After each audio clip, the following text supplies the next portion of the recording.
Kæri hlustandi, þú ert að hlusta á leitina að penningunum. Ég heiti Gunnar Dofri Ólafsson og sem fyrir umsjónamaður þáttarins. Þátturinn umunnin í samstarfi umboðsmanns skuldara og félagsmálaráðuneytisins. Gestur þáttarins í dag einn vinsalæsti listamaður þjóðarinnar undanfarinn mörg ár, Páll Óskar Hjálmtýsson. Velkomin. Góðan daginn. Takk kærlega fyrir að koma. Takk sem leiðis. Hvernig... Fyrir að bjóða mér í þátt sem heitir leitina penningunum. Einmitt, er það ekki það sem við erum alltaf að gera? Ég veit það ekki, ég hef ekki hugmynd ég hef ekki hugmynd hvað ég er að gera þessu þetta. Nei, bara við hljótum að finna út af því með einhverjum hætti. Já, en svona talandi það við leitin að penningunum og allt þetta, þú ert, ég held að það sé alveg þetta slátt í föstu, þú ert einn vinsalasti listamaður þjóðarinnar, allavega þessar mundir og í dálítinn tíma. Hvernig fer maður að því að vera svona körrænt í heimi sem stanslaust einhvern veginn að breytast? Sko ég veit ekki eins og hvort ég sé sammála þér með hvort ég sé eitthvað vinsalasti listamaður þjóðarinnar, það má deilum það að því við erum svo mörg og... Já, kannski einn af þeim. Ég er einn af þeim. Já, höfum það þannig. Og ég er einn af, núna er ég einn af íslensku poppurunum sem er búin að ná 30 ára starfsammæli. Og það er að gerast núna. Lætin hjá mér byrjuðu fyrir alvöru 1991. Já.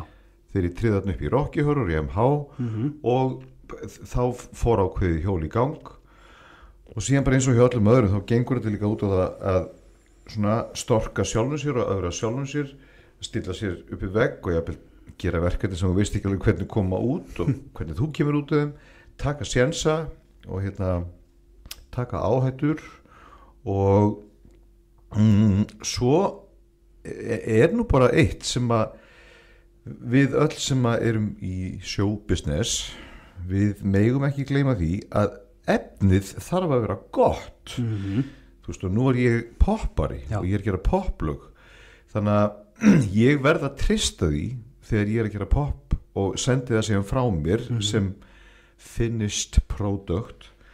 Ég þarf að treysta þetta sé gott. Ég þarf að treysta því að hlustandinn tengi við þetta allavega á að einhverju leyti.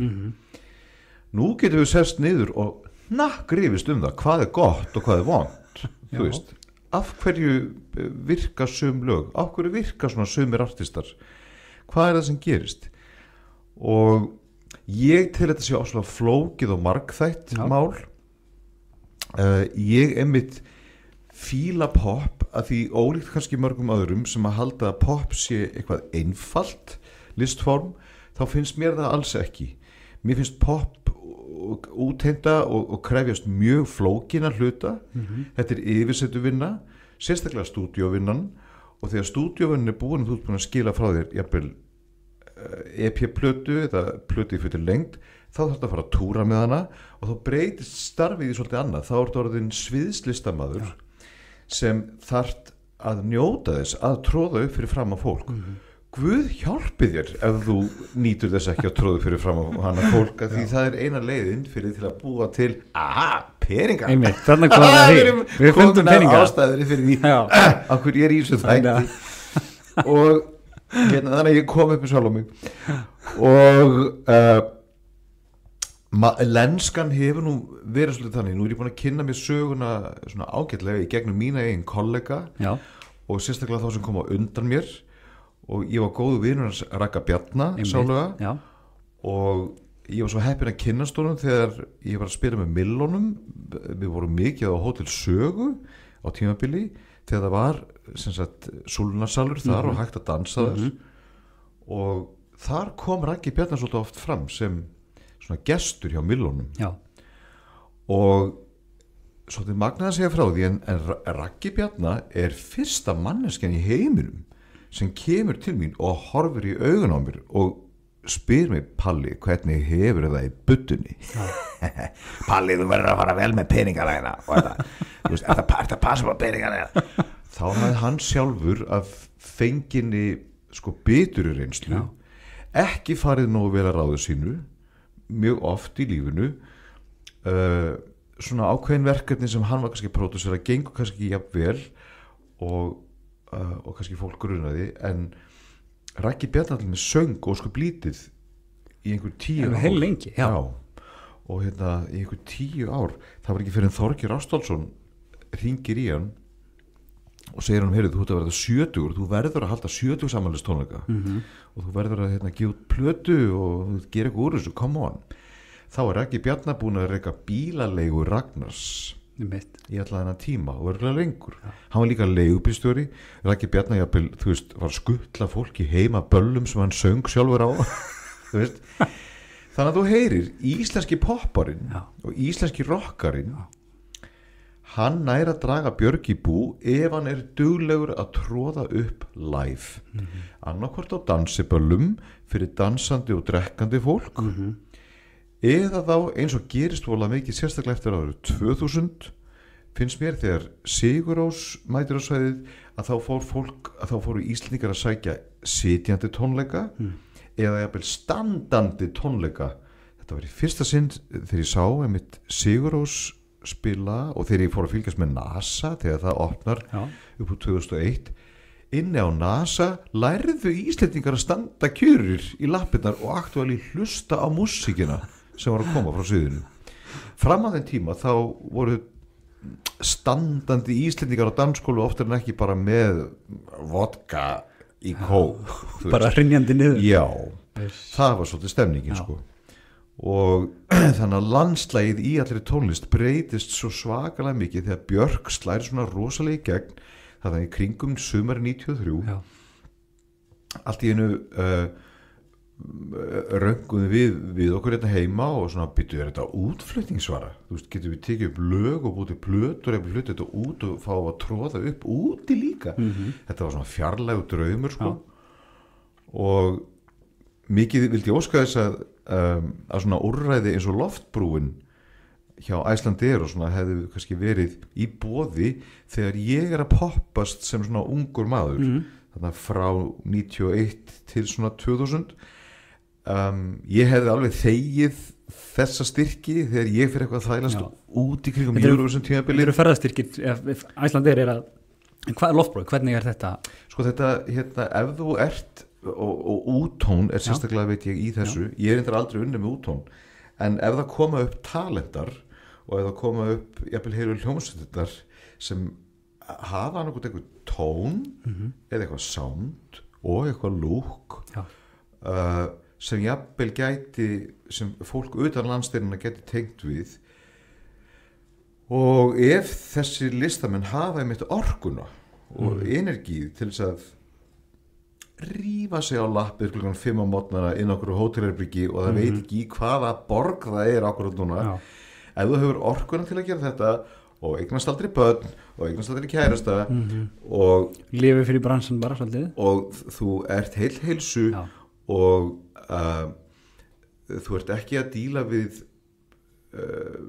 einhverja utanaðkomandi sjúkdóma eða einhverja bresti skilur að þú ert fullfæri að halda vinnunni áfram ansi lengi og þú vinnur eins og vél ef þú getur þetta, góða skemmtun og en þessu var bara ekki að skipta þegar ég þarna á 90s tímabilinu. Ég þurfti að gera þetta alls saman sjálfur og hef alltaf í rauninni unnið þetta svolítið með rassvasa aðferðinni við nutum góðsaði á 90s tímabilinu að við gáttum selt geisladiska sem einhverju hlustendur hugsanlega hafa aldrei átt en það var allan að mín kynslóð sko og það var svolítið mín deild þarna á 90s og alveg til svona 2008 2010 þá seldust geisladiskar mjög vel á Íslandi en reglan var alltaf þessi að á hverju ári kom út fullt af plötum. Þetta fullt af yndislegu fólki hérna á Íslandi sem getur skapað yndislega músík og getur flutt hana þú veist, getur flutt hana þannig að þetta fólk fer með þig á einhvern annan stað og það er það sem við gerum við sem erum listamenn, við förum með þig á einhvern annan stað jafnvel þegar ég að gera svona kjánalega hluti þú veist, stansu stuð kannski ekkert hátt skrifað lag þú veist sem einhver ritsnild eða tónsmíð en leið og introið á þessu lagi byrjar þá ferð þú á ákveðin stað þetta er það sem ég hef gert þetta er hreinlega það sem fólk borgar mig fyrir. Já. Og mál er að ég kemst á annan stað líka.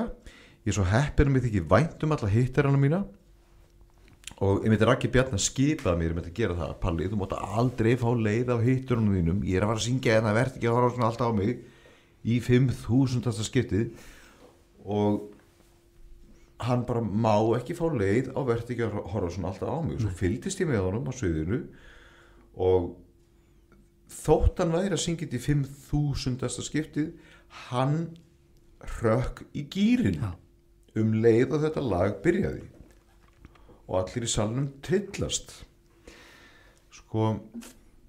Og það er svolítið svo orka sem þú gefur frá það líka á sviði. Já, og ég elskar nefnilega að geta gert þetta. Já. Og það sem er að gerast hjá mér núna er sem ég ætla að teka eftir hjá sjálfum mér að margir vilja nú meina að pop sé young man's game og sem að ég er að vissuleiti sammála. Þetta er young man's game vegna þess að hver einasta kynslóð sem kemur fram, hún verður að eiga sitt eigið sound. Alveg saman þótt að við hinn sem erum orðin 51 árs fussum og sveigjum, þú veist, yfir öllu autotune-unu. Þú þarft ekki að vera orðin 51 árs sko. Þú veist, bara sem er í gangi núna, að þá er bara autotune, eins og það heitir, þessi effekt sem er á röddinni, hann er sound þessarar kynslóðar núna. Og þú veist, ég meina mín unglingakynslu, við áttum alls konar 80s sound sem er ógeðslega hallarslega að taki í dag. En þannig fær nú líka tískan bara, þú veist, í alls konar hringi og þú verður bara að vera tilbúin til að fyrirgefa tískun á hverjum degi. Það er það einu sem við getum gert. Já, við breytum ekki heldur. Nei. Svo bara gaman að fletta minningabókum. Seinna. Svo kemur þetta náttúrulega í hring, það líti allir út eins og einmitt að sé 90s núna. Svolítið, já, ég er að sjá það poppa upp ansi mikið. Og það er alltaf ján áhugavert, hafandi alist upp sem sko 90s bann og maður var í snjáðum galaböksum og seriósbóla því það var ekki til peningar fyrir neinu öðru. Nú er það bara en tískuvara. Jú. Það pæli því. Já. En þú talar og þú talar líka það, þú hérst ræðu hjá Siðmend á athöfninni þar. Fyrir 14 ára fermingabönd. Fyrir 14 ára fermingabönd og það er bara nokkri dagar síðan. Ef fólk fer á Instagramið þá getur það hlustað á þessa ræðu. Hún er mjög góð. Hún er mjög hún blæs manni byr í brjóst og það er mjög margt í henni sem er mjög áhugavert og skemmtilegt að heyra. Bara æðis. Og þú talar það líka. Það er dugnaður. Já. Í þessu. Þér er tíðrætt dugnað í henni að þú leggur svona hvernig þú leggur upp með það og það að tala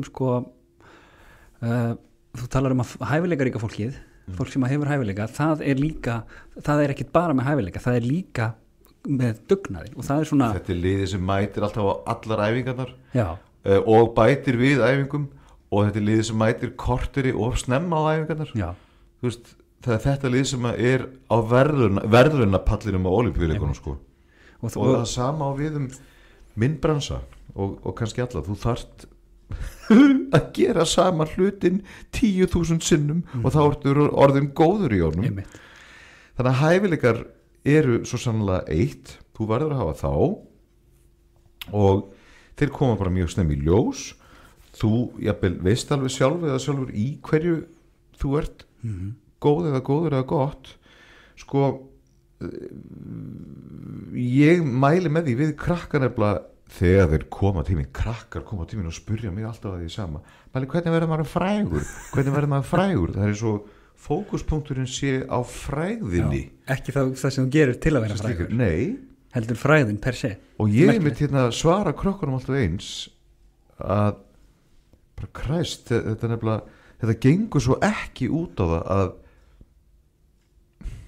verða frægur, þú veist það getur hver sem er orðin frægur. Ég segi krökkunum eða langar til að verða frægur eða alræmdur fyrir það að vera kallinn sem labbaði niður allsbyrniðu Laugaveginn, þá labbaru bara allsbyrniðu Laugaveginn. You bet, við eigum eftir að tala því. En ég mæli samt frekar með því að krakkarnir skoði fyrst hvað er það sem þau hafa áhuga á, hver eru áhugamálin þín, hvar finnur þið best og svo líka hvað er það sem þú færið bestu viðbröðin á. og leiðu þú færð góð viðbröð á eitthvað, ef fólk getur ekki orðabundist og sagt djöfull þetta vel teiknað hjá þér, eða eldar góðan mat, maður verður bara ástfangið þegar þú borðar matinn, eða heyrðu getur hjálpað með bókaldið, þú ert svo miklu betri með bókaldið en ég, og svona þá alveg ljóst, skilurðu hvert leiðin liggur. Það er verið að hinta þig hvar þín hilla er. Já. Og þú þarf líka að taka til litlu skilabóðan sem þú færið úr umhverfinu, og svo þarf að gera þetta 10.000 sinnum, og eitt góðan veðudag ertu svo farin að gera hluti sem að öðru fólki finnst ógeðslega erfitt að gera. Þú veist, tróða upp á þjóðhátíð fyrir framan 20.000 manns. Þú veist, sumt fólk myndi fá taugaáfall. Ég blæs ekki úr nös. Nei, einmitt. Þegar þú ert farin að gera eitthvað stöf þar sem þú blæst ekki úr nös en öðru fólki finnst það ógeðslega erfitt, þá ert þú búin að finna ævistarfið þitt. Þannig að fólk svona með þetta þeim fyrirvara sko, það má ekki vera bara að spila tölvuleiki, ekki nú getur gert það sko, sem keppnismæður eða eitthvað þannig. Getur það sem, en vittu líka til fólk ekki bara með einn hæfileika. Nei, einmitt. Þú veist, þú fær ekki til eina vöggugjöf. Við fáum öll marga hæfileika, við búum yfir mikilli þekkingu og margum hæfileikum á mörgum sviðum. Og ég fíla til þess að vinna mína vinnu í þessu poppi að þetta margþætt vinna. Hún alls ekki einhæf, og ég þarf að geta sko ekki bara sest niður og samið einhver hugverk, skilur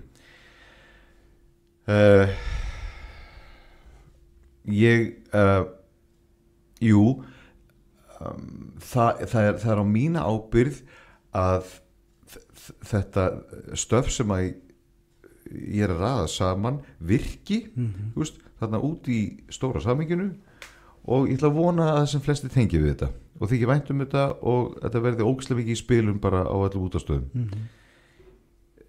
Ef lagið er síðan hittari þá frábært, þá kannski hringi síminn hjá mér og ég fæ gig. Málið er að starfið er margþættara heldur en bara það. Í fyrsta lagi, ég vil persónulega halda skrokknum á mér í lagi, þannig að ég fyrir í ræktina 3 sinnum í viku, öskrandi og æpandi, og mér finnst að vera partur af vinnunni. Ég vil bara að ég sé í ágætu ásökumulagi þegar ég fyrir upp á svið, og ég verði að hafa þolið til þess að meika þetta allt saman, og þess vegna ger ég þetta svona. Ég ger þetta ekki til að byrja með, en 27 ára að þá fór ég í fyrsta sinn inn í mitt fyrsta gym og hef ekki litið tilbaka síðan. Ekki. Ok, svo þarftu helst að vera fjölmiðlafræðingur líka. Þú þarftu í raun að kunna að gera þau út. Þú þarftu að kunna markaðsfræði líka á einhvern mjög undarlegan hátt. Þú þarftu að vita hvernig þú markaðsetur þig, og í samvinnu með öðru fólki er ég búin að læra þetta bara smán saman í gegnum árin. Bara hvernig þú spennir bogan fyrir eitthvað prójekt, þú veist, svo sleppir því lausu, þannig sem flesti taki eftir í hvernig maður á að lesa í tölur, hvernig maður á að lesa í hlustundatölur og svona, við hverjum að búast. Allt í einu er ég að gera músíkvídeó og þá er allt í einu farin að storyboarda, þú veist, eins og einhver kvikmyndalegstjóri. Þú ert bara heilt fyrirtæki hérna. Já, og ég er pródúsent, fyrst og fremst. Það er að segja, pródúsent er gaurinn sem venjulega heldur á buddunni. Já. Og það er á ábyrgð framleiðandans að sín vision listamannsins nái upp á þetta sýningatjald eða nái í þessa hátalara eða nái upp á þetta svið. Og stundum þarf að skera niður og ég segi, heyrðu, mig vantar 2 tonn af rósablöðum, þú veist, í þetta músikvídeó. Og stundum er stundum er ekki til 2 tonn af rósablöðum á Íslandi, en það er til hvít svona úr pappír, eða við getum klift þau og við getum málað þau rauð og við gerum það. Já. Þetta heitir að vera pródúsent. Ég elsku þetta, þú veist. Það er svona reddari, bara lætur allt ganga. Algjörlega, og núna þá erum við að gera einhyrning fyrir prætgönguna, fyrir gleðgönguna og þetta þarf að vera einhyrningur sem 12 metrar á hæð. Ég veit ekki hvernig við gerum hann en hann þarf að vera 12 metrar. Go! Ekki gott að geta bara tekið Já, pródusent kann líka að velja gott fólk til að vinna með sér í kringu sig. Ég hef aldrei geta gert þessa præt trukka nema með góðu fólki. Nei, einmitt. Himmi, smiður, snillingur og konan hans, hún Inga, þau eru búin að vera ómetanleg hjálp í gegnum tíðina með það. Já. Og þetta er með engin smá smíð þessi vagnar. Nei. Og í rauninni, sko, ef það er eitthvað sem ég tek eftir núna á svona íslenska bransanum, að það er öll þekking, sérstaklega tækniþekking, þekking á hljóðkerfum, þekking á soundi, þekking á ljósum, bara hvernig maður á að koma poppi á svið. Ég myndi segja að við fórum að vakna upp úr 93 þegar Björk sló í gegn og hélt tónleikana í Laugardalshöllinni. Engum datt í hug, þú veist að íslensk popstjarna geti haldið tónleika í Laugardalshöllinni. Engum einhvern veginn. Það var bara fyrir Led Zeppelin. 1973 já, einmitt. Og þannig að það heyri til undantekninga. Já. Núna þá vitum við það að við gerum ráð fyrir því að það séu stórir ívendar einhvers staðar á árunni sem við sækjum. Já.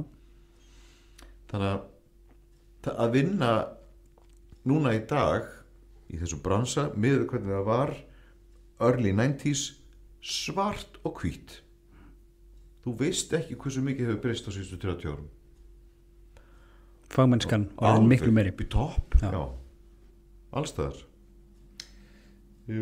Sko.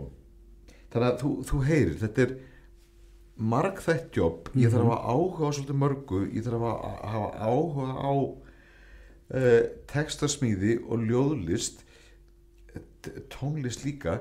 Ég þarf að hafa áhuga á útsetningum. Það skemmtilega sem ég geri þarf að setjast niður með hinum pródusentunum og nakkrífast hvernig þetta laga og hljóma. Við erum kannski með litla melodíu sem er samin á kassagítar. Það er það eina sem við erum með í höndunum. Þannig að þú getur tekið melodíu sem gengur upp, þú finnur að það er komin húker og þú finnur að lagið nær ákveðnum hring og við horfum til hvers annars í stúdíun og kýmum kolli og ok, þetta er að virka. Við tengjum, við þurfum að treysta því bara að annað fólk tengi við þetta líka.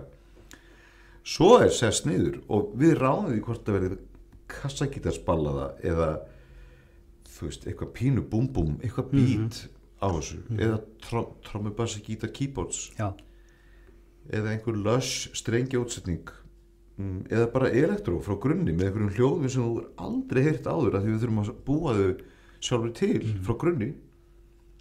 Þetta er allt hægt en hjá mér þá virkar þetta bara þannig að melodían verður að koma fyrst og þegar ég treysti því að hún sé komin þá þarf ég að fá smá frí, fara heim, semja texta. Stundum tekur heilt ár fyrir mig að semja einn texta við eitt lag. Okay. Já. Ég sko hætti við, byrja upp á nýtt, prófa að syngja þetta inn, gera demo, fer heim til mín og hlusta á þetta og finnst þetta lélegt og ég byrja upp á nýtt og stundum þá þarf ég að heimsækja lögin ansi oft. Þá til ég bara hreinlega næði, þú veist, hvað er þetta lag eiginlega? Þannig að þetta er langur prósess. Það getur verið það, já. Þú talar, svo ég vísi aftur í þessa ræða þarna á Simmi, þú talar að þú sért með svona smá fullkomnar áráttu og þetta er kannski birtingamynd hennar að einhverju leyti. Jú. Og núna finnst mér mjög gott að vera með svona áráttu en vá hvað ég man þegar það var vont að vera með þessa áráttu. Og ég held ég að við lyft þessari áráttu að slaka aðeins á í maganum á mér sko. Ná tökum á hennu og beistlana kannski. Loksins þegar ég hætti og þegar ég fattaði að ég get ekki stjórnað viðbrögðum annars fólks. Nei. Þú veist, þú gefur þetta eitthvað lag og ég get ekki ráðið hvort fólk klappi fyrir mér eða ekki. Nei. Ég get ekki ráðið hvort að lag fari annað eða þriðja eða fyrsta seti eða floppi. Rétt skríði í 27. seti og fari síðan út. Ég get ekki ráðið þessu. Ég reyni bara mitt besta þegar við erum að skapa þetta og svo skila maður þessu út eftir bestu vitund en eftir það getur ekki snúið tilbaka. manstu hvenær þú áttaði á þessu að útkoman var ekki í þínum höndum heldur bara það var í kringum 2003 já. Var það svona bara eitthvað svona er það svona aha moment eða bara já, bæði aha en það var sko jú, ég eiginlega yfir hvað getur sagt ég stóð sjálfan mig að verki í minni eigin meðvirkni hreinlega hvað ég var með hausinn á bólakafi í hausnum á öðru fólki og þetta truflaði mig bara svo mikið og það var svo vont að vegna þess að fólk venjulega bregst aldrei við nákvæmlega sem þú heldur að sé að vera bregst við og í kjölfarið þá var ég bara miklu rólegri, sáttari í eigin skinni sko. Og ég náði að sleppa tökunum á útkomunni það eitthvað sem fullkomnar áráttan vill alls ekki áráttan vill ríghalda þú veist í allt og helst sérstaklega stjórna útkomunni með þér en það var mikill léttir að losna við þetta með þér og það er engin fyrirgefning einhvern veginn í þessari áráttu hún fyrirgefur ekkert, hún er alltaf að hakkast í manni fullkomnar áráttan hefur bara engan húmor og fyrirgefur engin mistök sko. sem eru lykillinn að sköpun já, það er málið það er ekki spurning en ástu þáttur ekki verið peninga jú, nú hérna að því við erum komið til ásins 2003 það hérna langar maður þess að koma inn á einmitt hlutinni sem voru að gerast í þínu lífi á þeim tíma og það var ekki sérstaklega skemmtilegu tími að því peningar svona urðu kannski þinn óvinnur þarna aldamótin en einhverju lindi eða hvernig við getum orðað þetta sko, mér finnst ekki sanngjarnt að segja peningar séu óvinnu minn en samt allir ég bara að segja það hér og nú að mér finnst peningar að vera rót alls íls Hér höfum við fundið rót alls íls ég leita fyrir peningunum ég er í einhverju ástarhatur sambandi við peninga og ég, þú veist akkurat núna, ég meina hvað það er komað september 2021 akkurat núna þá gengur lífið mitt út á að vona ég geti borgað alla reikningana næstu mánaðamót og ég er að vona að komi nógu mikið inn í sparigrísin í september mánuði sko og þannig er svolítið lífið mitt búið að vera bara í COVID og það er búið að vera bara svolítið gott á mig og það hefur stillt mér upp í vegg og ég þurfti að skoða sjálf á mig svolítið í krók og kring og heimili mitt og með veraldlegu eignirnar allar sko og ég þurfti að byrja að taka til heimi hjá mig líka ég fekk allt í einu tíma til þess og ég komst að því og lærði það í COVID að sem betur fyrir þá er ég ekki materialisti ég er ekki efnishyggjumaður ég þarf ekki að hrúa í kringum mig einhverjum dauðlegum hlutum til að gera mig hamingju saman það gerir mig alveg nógu hamingju saman að halda á míkrofónu og syngja og það gerir mig alveg nógu hamingju saman þú veist að fá allan að þá viðurkenningu og þá upphafningu að heyra lægimanns spila í útvarpinu þannig að ég er mjög sáttur þarna og ég hef náð að lifa sko, ég var svolítið að fara bara í gamla farið núna í COVID þegar COVID kom sko, þá var ég að rifja upp svolítið gamla takta og taka til í fataskápnum og ég tók til því að ég átti fullt af fötum sem ég aldrei farið í og þetta var til þess að ég hef ekki þurft að kaupa mig föt núna í næstu 2 ár og það er búin að vera mjög lítil neysla þú veist, ég er ekkert búin að vera á neinu eBay fyllir í eða neitt og sem betur við þá býja líka þannig að því að ég er komin á aldur að þá er ég búin að koma mjög vel fyrir í lífinu ég þarf ekki þú veist að endurnýja allan húsgagna flotan og ég er svo heppin að ég bý í íbúð sem ég á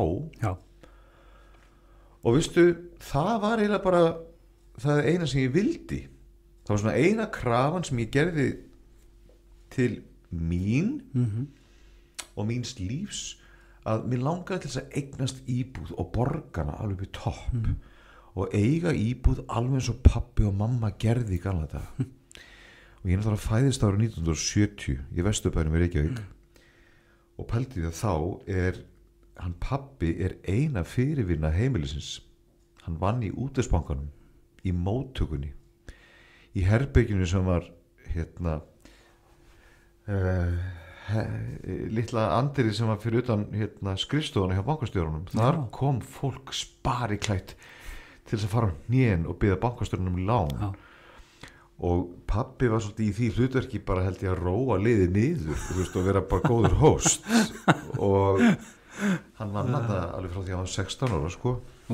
alveg þar til útvegsbankinn sem hann vann í, hann var alltaf ebbi í bankarum. Ég held að útvegsbankinn hafi blandast saman við var það Alþýðubankann og úr varð Íslandsbank. Já, gæti verið.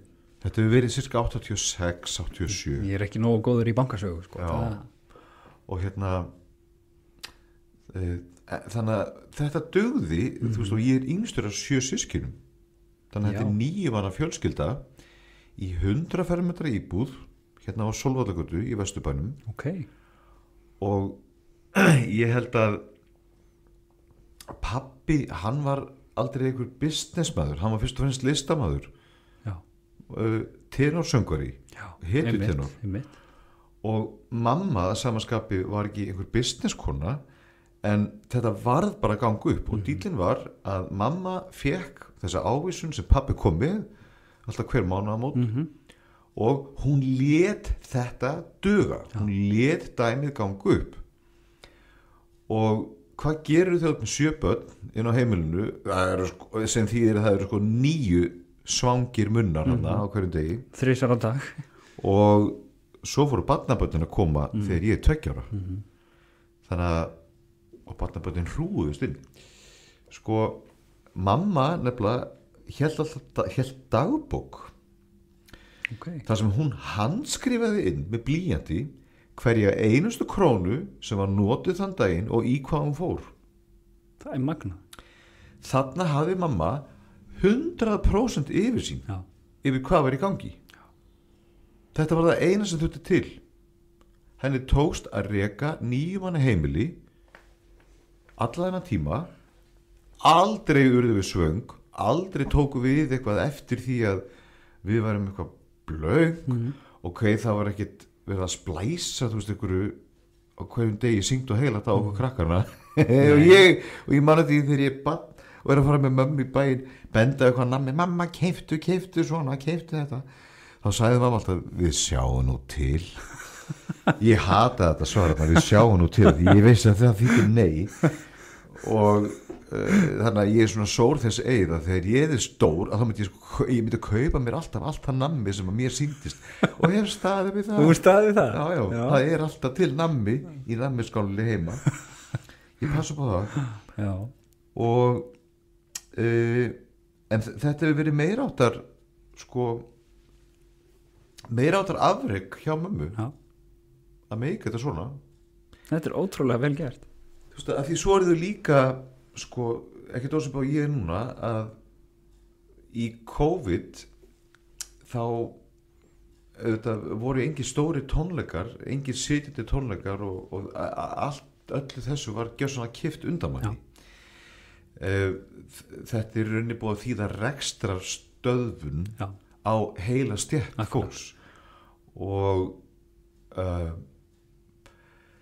en neyðin auðvitað kennir nakt fyrir kona að spinna og ég er búin að vera svo heppin að ég fengi að syngja í jarðarförum í COVID ekkert ósöp á pappa og mamma gerðu ég er heppin með það að ég sem sagt er fjölhæfur ég er alveg full fær að stýra bæði dansleikjum og halda dansskólinu bara full on jumping allan tíman en daginn eftir er ég kannski að syngja í jarðarför yfir 5 ára barni og ég veit að ég get samt þjónað kunnanum sem er að biðja ákveðna þjónustu í það skiptið og ég næ alltaf að þjóna. Ég næ alltaf að skila mínu. Og þetta verðmætur eiginleiki. Já, ég svaka þakkláttur fyrir að hafa þetta og geta þetta sko. Var það ekki... Og svo maður kannski komin inn á stofugólf heima hjá einhverjum í einhverju partíi með gítarleikara, skilurðu, og það búið að vera svolítið merkileg lífsreynsla. Lista átti í Reykjavík, senda okkur í heimahús einmitt. Já. Það var rosalegu túr og manni leið bara eins og þetta var eins og ég var í 2 ára, aftur mættu bara í saumaklúbbin hjá mömmu að tróða upp, það sem ég byrjaði að tróða upp. Það sást alveg strax hvert ég vildi fara sko. Þannig að það lá bara fyrir leið, þú verður að fara í listina. Já. Var það alltaf tónlist eða bara... Sko, mál er að ég teiknaði svo mikið líka. Okay. Þannig að fyrst hélt fjölskyldan að ég yrði annarkur teiknari eða fatahönnuður, ég var að teikna svo mikið af dúkkulísum, eða myndasöguhöfundur, þú veist, ég var að teikna svo mikið af storyboards, og það sem þau vissi ekki og ekki ég heldur er að dúkkulísu teikningarnar, þær komu sér til góða þegar ég fyrir síðan að teikna upp mín eigin pallalúk, skilur til að gera mig skiljanlegan við klæðskerana og fatahönnun. Það hjálpar örugglega. Já, Kókó Viktorsson, vinur minn, hann er búin að sauma á minnast í allt síðan 2006 eða 7, og við gerum þetta svona, við gerum okkur oft mjög skiljanlega bara með teikningum, og líka þegar ég er að vinna músikvídeó, og þannig að fólk hélt fyrst að ég er teiknari, og svo sá fólk að ég gætt, þú veist, sungið og tróðið og var ekki feimið við það, ég bara elskaði það var aldrei neinn skömm á heimilinu gagnvart þessu. Ég var svo hissað þegar ég byrjaði í barnaskóla og ég tók eftir að hini krakkarnir skömmuðu sín fyrir að standa upp og syngja. Það var erfitt að fá krakkarna til að vera kannski í kórum og ég bara syngja síðan einsöki í kórum. Mér finnst þetta voða furðulegt. En núna í dag þá sé ég það er ekki nóg með það að maður hefur haft einhvern hæfileika í einhverja átt. Mál er ég fekk líka hvatningu og frá pappa og mömmu og öllum í kringum mig, og þú veist, ef það var einhverjir krakkar í skólanum sem fannst það rosalega fyndið að ég væri að syngja og ég bara getur grína því, að þá gat ég einhvern veginn leita hjá mér að því ég kveikti alltaf því, já en þú getur þetta ekki og þannig að ég er búin að njóta þeirra blessunar, skilur, að geta þetta allt, en líka bara vilja vakna, fara fram úr á mótana og vilja fara í vinnuna. Elska það, þú veist. Og ég held að eina ástæði fyrir því að maður er að sigla í 30 ára starfsamali er að ég held að þessir áhorfendur sem hafa klappað fyrir manni, þeir sjá það á manni að maður elska því að gera þetta. Ég held þið sjáu það. Já, ég held það líka. Já. Ég sé það allavega. Yes. Þannig að... Það er gott. Ég vil gæta að halda því bara áfram. Já. Hvernig, þú er búin að fara yfir það, þetta er flókið sko að reka eitt svona listamann, bara hvernig það er allt gert. Hvernig er svona venjulegur dagur í lífi Páls Óskars? Er eitthvað til sem heitir venjulegur dagur? Ekki alveg. Nei. En ég veit alveg að á föstudögum og laugardögum þá gæti ég nú verið svolítið upptekinn. Já. Nú er ég komin í þá stöðu, einmitt eins og ég sagði, að því ég er komin á aldur og búin að vera í 30 ár, núna á ég meira en 12 hittara, eins og það heitir. Það er svona óskrifuð regla að ef þú ert listamaður og hefur átt meira en 12 topplög, og þá er ég að meina lög sem fari ekki bara í 3. sætið eða 2. sætið heldur á fucking toppin, veistu, eftir 12 svona lög þá ertu bara ágætlega staðsettur. Hvað er íslenskt orðið yfir established? Notum bara staðsettur. Já. Þú veist, þá er komin ágætið stað í þinni vinnu, af því þú getur alltaf reikna með því að á hverjum einasta föstudegi og laugardegi þá er einhver að halda eitthvað partí eða eitthvað fyrirtæki að halda eitthvað ásatíð. Og fólki þar er alveg til í að heyra þig hlusta, er alveg til í að hlusta á þig syngja þessi 11-12 lög. Já, og þetta er myndi ég segja aðalástæðan fyrir að sími hringir og í öðru lagi að maður síðan púlar jobbið. Það er alltaf hægt að treysta á það að það kemur alltaf þessi kraftur. Þannig að ég er að hlýða Raka Bjarna. Mér þykir alveg ofsalega vænt þessi lög og ég ætla að syngja það eilífu og ég held að ég verði sko í þessu vonandi ég er til í að deyja á sviðinu. Raki Bjarna gerði það næstu sko. Ég var með honum á lokatónleikunum. Já, og hann var orðinn mjög þreyttur. Hann var á síðustu metrunum en hann púlaði samt þetta gig. Ótrúlegt. Og ég hugsa með mér, já, ég nenni þessu líka. Ég ætla að verða bara eins og Jane Fonda, þú veist, allavega að eldast eins og hún, og ég er líka til að vera eins og Mae West og Eartha Kitt. Þær voru báðar áttræðar, þú veist, að tróða upp á kabarettklúbum og still doing shows. Ég er alveg til í þetta. Og ég held ég þurfi líka að gera það. Ég ætla fyrst og fremst að vona að ég þurfi ekki að díla við neina alvarlega heilsubresti. Ég ætla að vona að ég geti fengið að vera heima hjá mér í íbúðinni sem ég á og fengið að njóta áhyggjulaus ævikvölds þar.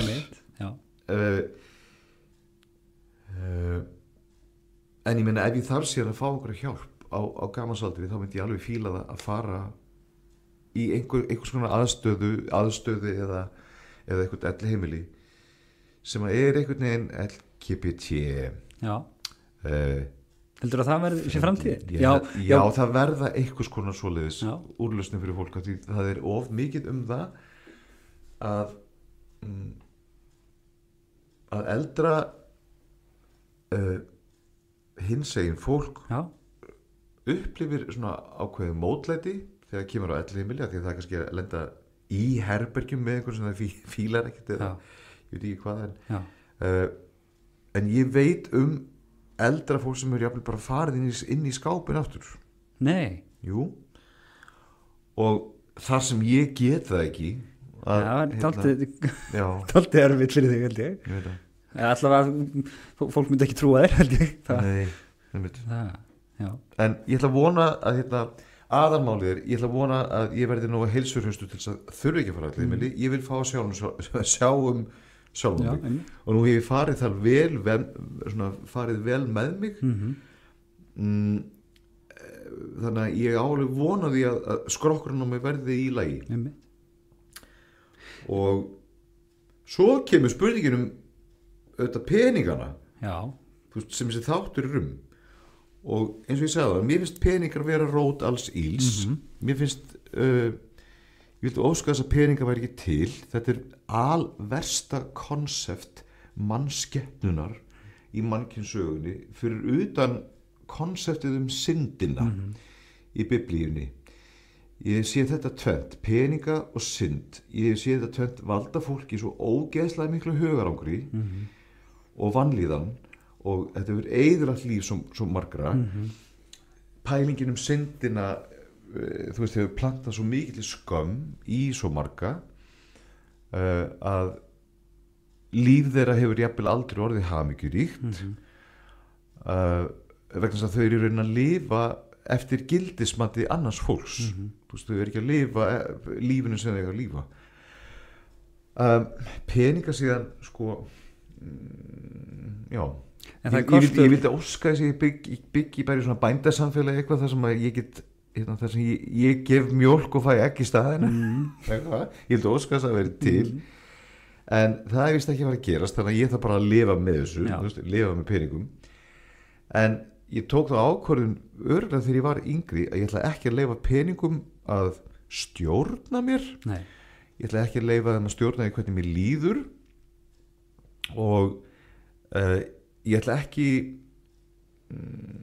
að fara í þráhyggju yfir því hvað ég eigi mikið á bankabók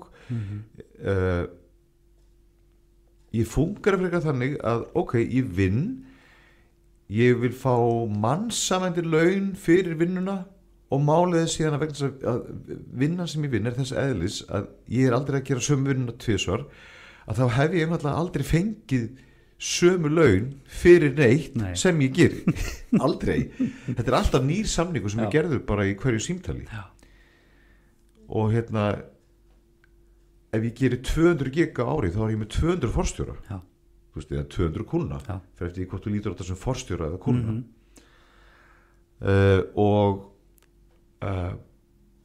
það sem skiptir mig máli er að samkomulagi sem að ég geri við kúnnan, það verður að vera sanngjarnt og fer og báðir þurfa að vera sáttir þegar við stöndum við frá samningaborði og giggið byrjar þá þurfa báðir að vera sáttir engum má líða eitthvað skringilega vegna þess að ég vil frekar fá séns á því að geta gert annað gigg fyrir þig seinna svo ég nái 30 ára á stalsaldrinum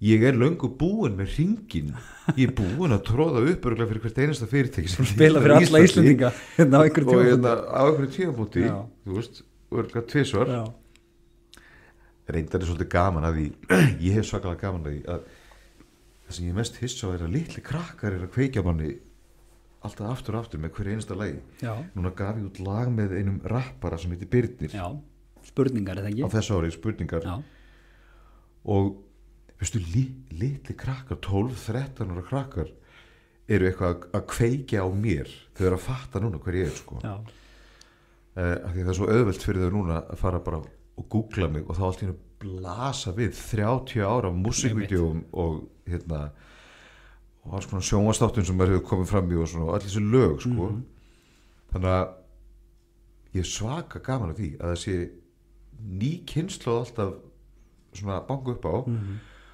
og núna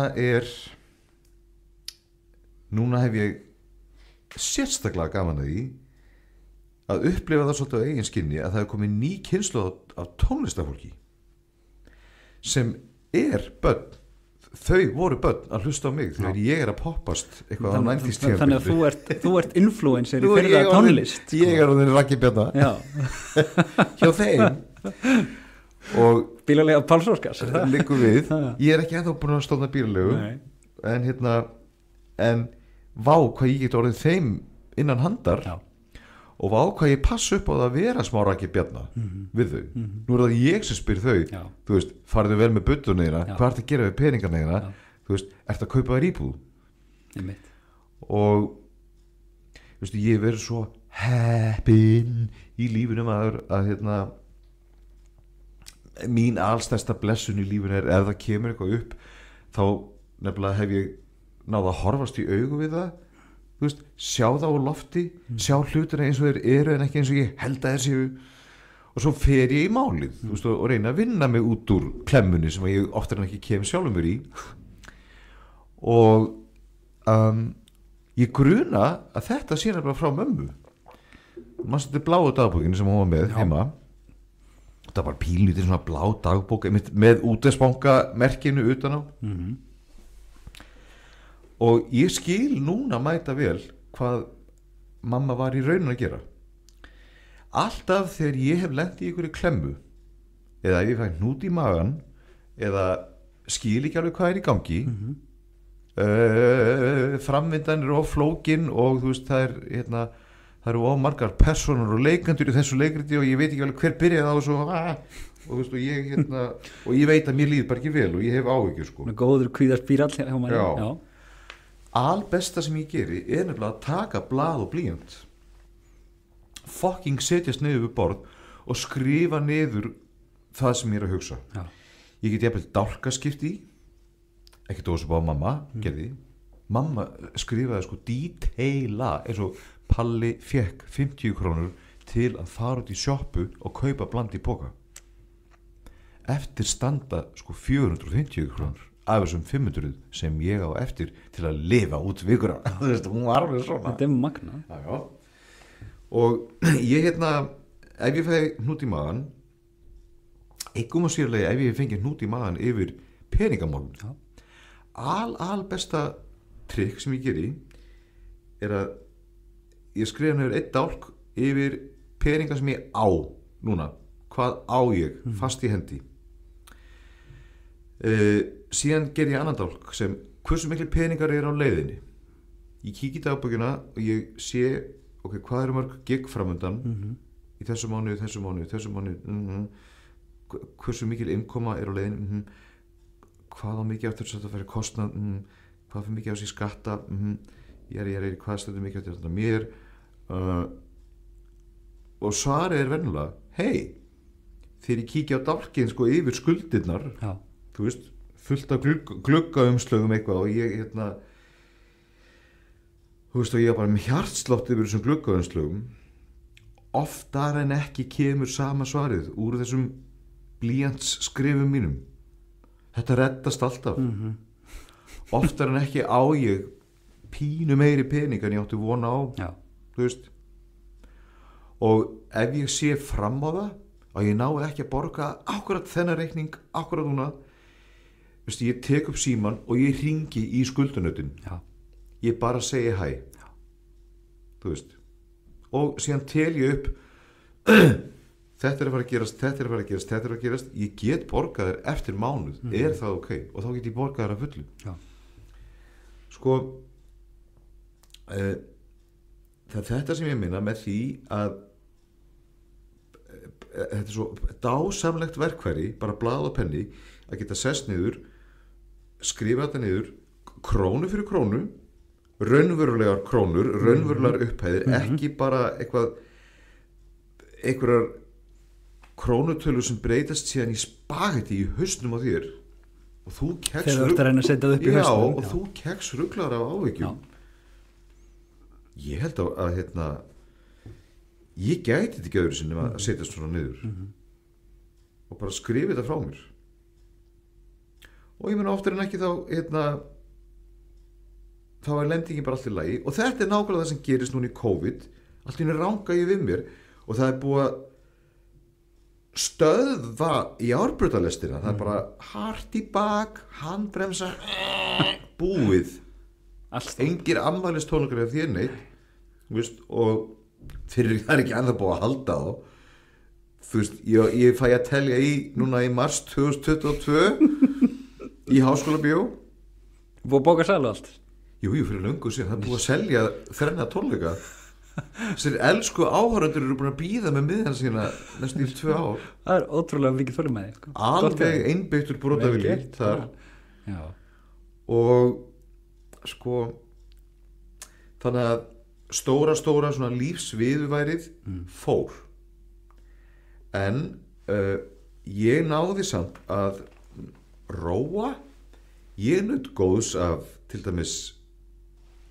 þessum tekjufallsstyrkjum og viðspyrnustyrkjum sem að ríkisstjórnin bauð upp á ég var svo heppin líka og ég hef verið svolítið heppin sérstaklega eftir að ég næ mér aftur á strik eftir að ég vinn mig upp úr skuldum þarna 2006-07 já, það er einmitt alveg það er rosa turning point í mínu lífi látið það óhreift enn sem komið er í spjalli að peningamálin voru mjög erfið hjá þér 2000 til svona 2006-07 það er bara hefi og það er bara tímabil sem ég vil aldrei framar upplifa en ég veit líka nákvæmlega hvað gerist þetta var mér að kenna sko það er ég sem gef út plötu þarna árið 1999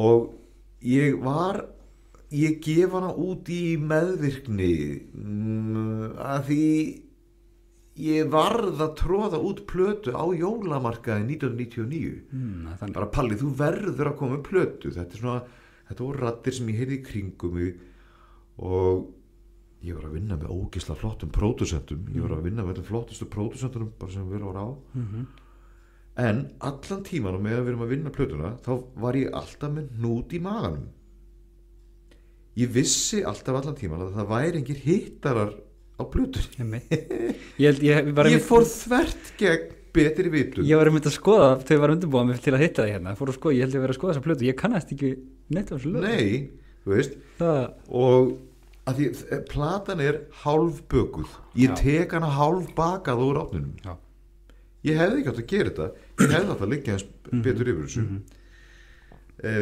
þannig að þetta var rándýr skóli í því að hlusta á eigin innsæi fyrirgjöfu ég læri það þarna að eilífu að innsæði mitt hefur alltaf rétt fyrir sér. Ef ég reyna að óhlýðnast því þá fæ ég hnút í magan og sagan endar venjulega með ósköpum. Tím innsæði, takk. Stilla á FM innsæði og líka bara helst stilla á FM auðmýkt, þú veist, það ágætt líka. Að því þessi plata var unnin í miklu egói líka, ég var svo mikið popstjörna að ég held að allt sem ég myndi snerta, þú veist, hvaða skítur sem væri myndi breytast í gull og að því það var allt búið að breytast í gull, þú veist, fyrir þennan tíma, þú veist, og ég lærði þarna frá á 9 ára tímabili þar sem allt gekk bara eins og í legasögu. Allt sem var snerti breytist í gull, þetta voru allt hittarar og alltaf fullt hús. Leiðan lá bara upp á við og þarna lærði ég það að þegar fyrsta verkefni floppar þá fekk ég það bara beint í andlitið. Ég kann ekkert að gefa út plötur. Þú í rauninni veist ósköp lítið hvað þú ert að gera ef þú gengur bara í gegnum eitthvað success. Þú byrjar ekki að læra neitt fyrir en fyrsta floppið kemur. Þá í alvörunni ertu fullfær að fara að kenna síðan öðru fólki og fara að miðla af einhverju þekkingu. Og ég óhlýðnaðist þarna bara minni eigin bestu vitund. Ég óhlýðnaðist minni eigin þekkingu og sérstaklega mínu innsægi sko. En platan var rándýr í framleiðslu maður og ég var ekkert einhver mamma með dagbók þá, þú veist það var bara peningur og var að spreða bara í það sem þurfti, þú veist það er að gera það sem flottast. Þannig að hún þurfti að seljast í 7.000 eintökum til þess að ná kostnaði. Bara break even var 7.000 eintökum. Pælti, já. Hvað steldist planta þarna aldamótin mikið? Það var gott. Það var sko normalt að selja 3.000 plötur. Þannig að þú varst að taka bara tvöfalt rúmlega normál. En gullplötur voru ýmist 3.000 plötur eða 5.000 plötur. Platína var síðan 10.000 og stundum komu tvöfaldar platínur og reglan var einhvern veginn alltaf svo sama á Íslandi að það voru nokkur hljómplötufyrirtæki sem að, og ég meina íslenskt tónlistarlíf og bara listarlíf hefur alltaf verið blómlegt og beautiful. Við eigum svo mikið af ótrúlegt geðveiku listafólki, þú veist, ekki bara Raggi Bjarna og Elli Vilhjáns heldur allar kynslóðar sem koma eftir maður. Þú veist, og krakkarnir núna það er stórkostlegt að fylgjast með þessu og að því við erum á fullu, þú veist, ég sé bara fullt af brjáluðum listamönnum sem eru á fullu að búa til sitt eigið sound og að búa til sína eigin rödd, hvort sem það er á leiksviði eða í handritagerð eða kvikmyndum. Þetta er bara ég fyllist lotningu þegar ég hugsa til þess að fólks og og við eigum þetta mikið af fallegu listafólki en einhvern veginn lenskan hefur alltaf verið svo sama að þetta er lítil þjóð, við erum 350.000 manns, stundum hef ég alveg óskað þess að ég byggi kannski í Þýskalandi ef ég væri þýsk popstjarna þá væri ég kannski með meira milli handana en svona stöf eins og stefgjöld það er nokkuð sem að er ofsalega gott og huggulegt að fá svona með vissum millibili á yfir árið en stefgjöld eru samt ekkert sem ég tristi á. Akkurat, þetta er svona bara tilfallandi. Þetta er meira bónus finnst mér. Hvernig er það í þessum bransa sko núna því ég held að menna ef ég væri í Þýskalandi þá Bandaríkjunum þá væri bara staða mín í lífinu allt önnur. Þetta er sko bæði sko örugglega ímyndaði mér rosalega erfitt en líka svo áhugavert að ég var að flytja núna fyrir ekki löngu og var að fara í gegnum gamla geisladiska sem að ég flesta, mjög marga allavega setti bara inn í góða hirðin. þau voru að kosta, þetta er diskar sem var að kaupa svona kannski 2004, þetta kostar svona 3.000 skall og sem ég hugsa bara í dag sko, 3.000 skall, það er alveg bara slatt af peningum fyrir geisladisk af því í dag gengum maður að þessu sem vísu bara á internetinu sem að hefur náttúrulega þann ókost að tekjurnar af þessu eru miklu minni en kosturinn er kannski líka að eins og þú segir sko, þessi krakkar sem að heyra eitt lag með þér og sjá bara allan katalógin fyrir framan sig og hafa bara botlaust aðgengi að þessu þetta hlýtur að hafa breytt þessum leik alveg bara í grundvallaratriðu. Ég er að horfa á hann breytast núna fyrir fram að nefa á mér og veistu, í gamla daga, við vorum eitthvað að gefa út geisladiska og maður var að reyna að selja þetta hard copy, dreifis alveg bara svona bretti af geisladiskum inn í hagkaup og eitthvað þetta er liðin tíð músík og bíómyndir er ekki lengur á föstu formi ekki nema bara hefur nörda en í örfáum tilfellum þá náðu allir þessir geisladiskar sem kom út í örfáum tilfellum náðu þeir að borga sig upp. Það var þannig, í örfáum tilfellum? Já, sagan endaði venjulega alltaf þannig að það voru alltaf kannski 3-4 titlar sem enduðu einhvers staðar yfir 10.000 fyrir jólin suminn á 20.000 og stundum kom einhver jól þar sem einhver seldi 30.000 eintök skilur við, að einhverju ég held að síðasta 30.000 eintaka platan hafi annarkvæmt verið Múkisson eða Ásgeir Trausti og ég var 20.000 eintaka platan á undan Múkisson þegar Silfursatni fór í 20.000 Já, það er mest alltaf platan þinni það. So far, já og núna getum við bara yfta öxlum og sagt bara þessi tímar eru liðnir fólk hefur bara alltaf aðferðið við að nálgast músík aftur á móti sjáðu eitt að nú er þetta aðgengi á netinu og nú er ég að upplifa það í fyrsta sinn að eitthvað lag sem ég tek þátt í er komið yfir 1 milljón af streym spurningar Já, yfir 1 milljón streymi? Já Vá, þetta er ekki gammalt lag Já, það kom út í janúar Já. Og sko mér sýnist öllu nú eftir að reyna á það að mér finnst krakkarnir í dag segi ég krakkarnir, ungt tónlistar fólk í dag, mér finnst þau bara að vera heppin að þurfi ekki að gefa út á föstu formi þetta er brjálæðslega dýrt form næstu í allt budgetið fór í að pressa og prenta geisladiska með plastumslögum og dýrasti þátturinn við að prenta þetta var 4 litur á pappírsumslagi svona pappírsbúklett sko, auðvitað er ógeðslega flott að fá geisladisk í hendurna sem er svona ógeðslega flottur og svona artwork í kringu það þetta er frábær upplifun sérstaklega fyrir nörda og tónlistar fólk sem að grúskar en venjulegur hlustandi er alveg búin að komast inn á Spotify formið sko þetta er svo þægilegt og nú er ég að hugsa Jesús minn almáttugur ætli fólks þetta út í bæ einhvers staðar sé búið að spila stansu stuð meir en 3 milljón sinnum hvað held að hafa verið spilað oft inn á heimilum fólks og það er engin leið að mæla það þetta er crazy að hugsa þetta en ég man á sínum tíma að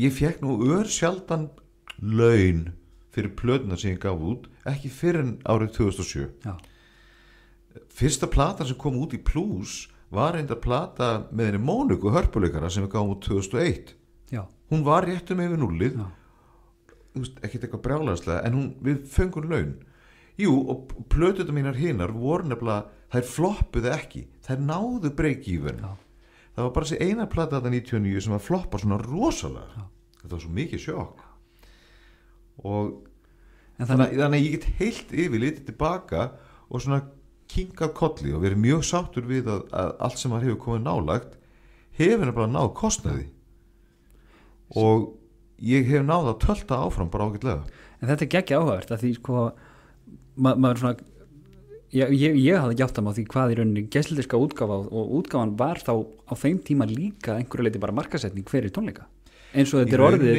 nánast alfarið í dag er það ekki? Sko mér var sagt þegar ég var sem mest þarna upp í Japís í Kanada blessum sér minning þess. Já, þá var mér sagt bara, lítu bara á þessa geisladiska sem þú gera sem nafnspjöld. Já, einmitt. Ógeðslega rándýr og glamurus nafnspjöld, en ef þau virka og ef það kannski 2-3 lög í spilun með þér á útastöðum og ef fólk fílar að sjá þau í sjónvarpinu þar sem þá hringir síminn, þá eins gott að vera tilbúin við síman og vera kannski með eitthvað sjó tilbúið og svona. Og ég er búin að læra það núna að þetta er það margþætt að þú veist, og ég er stundum hérna svo tregur svona, og ég er stundum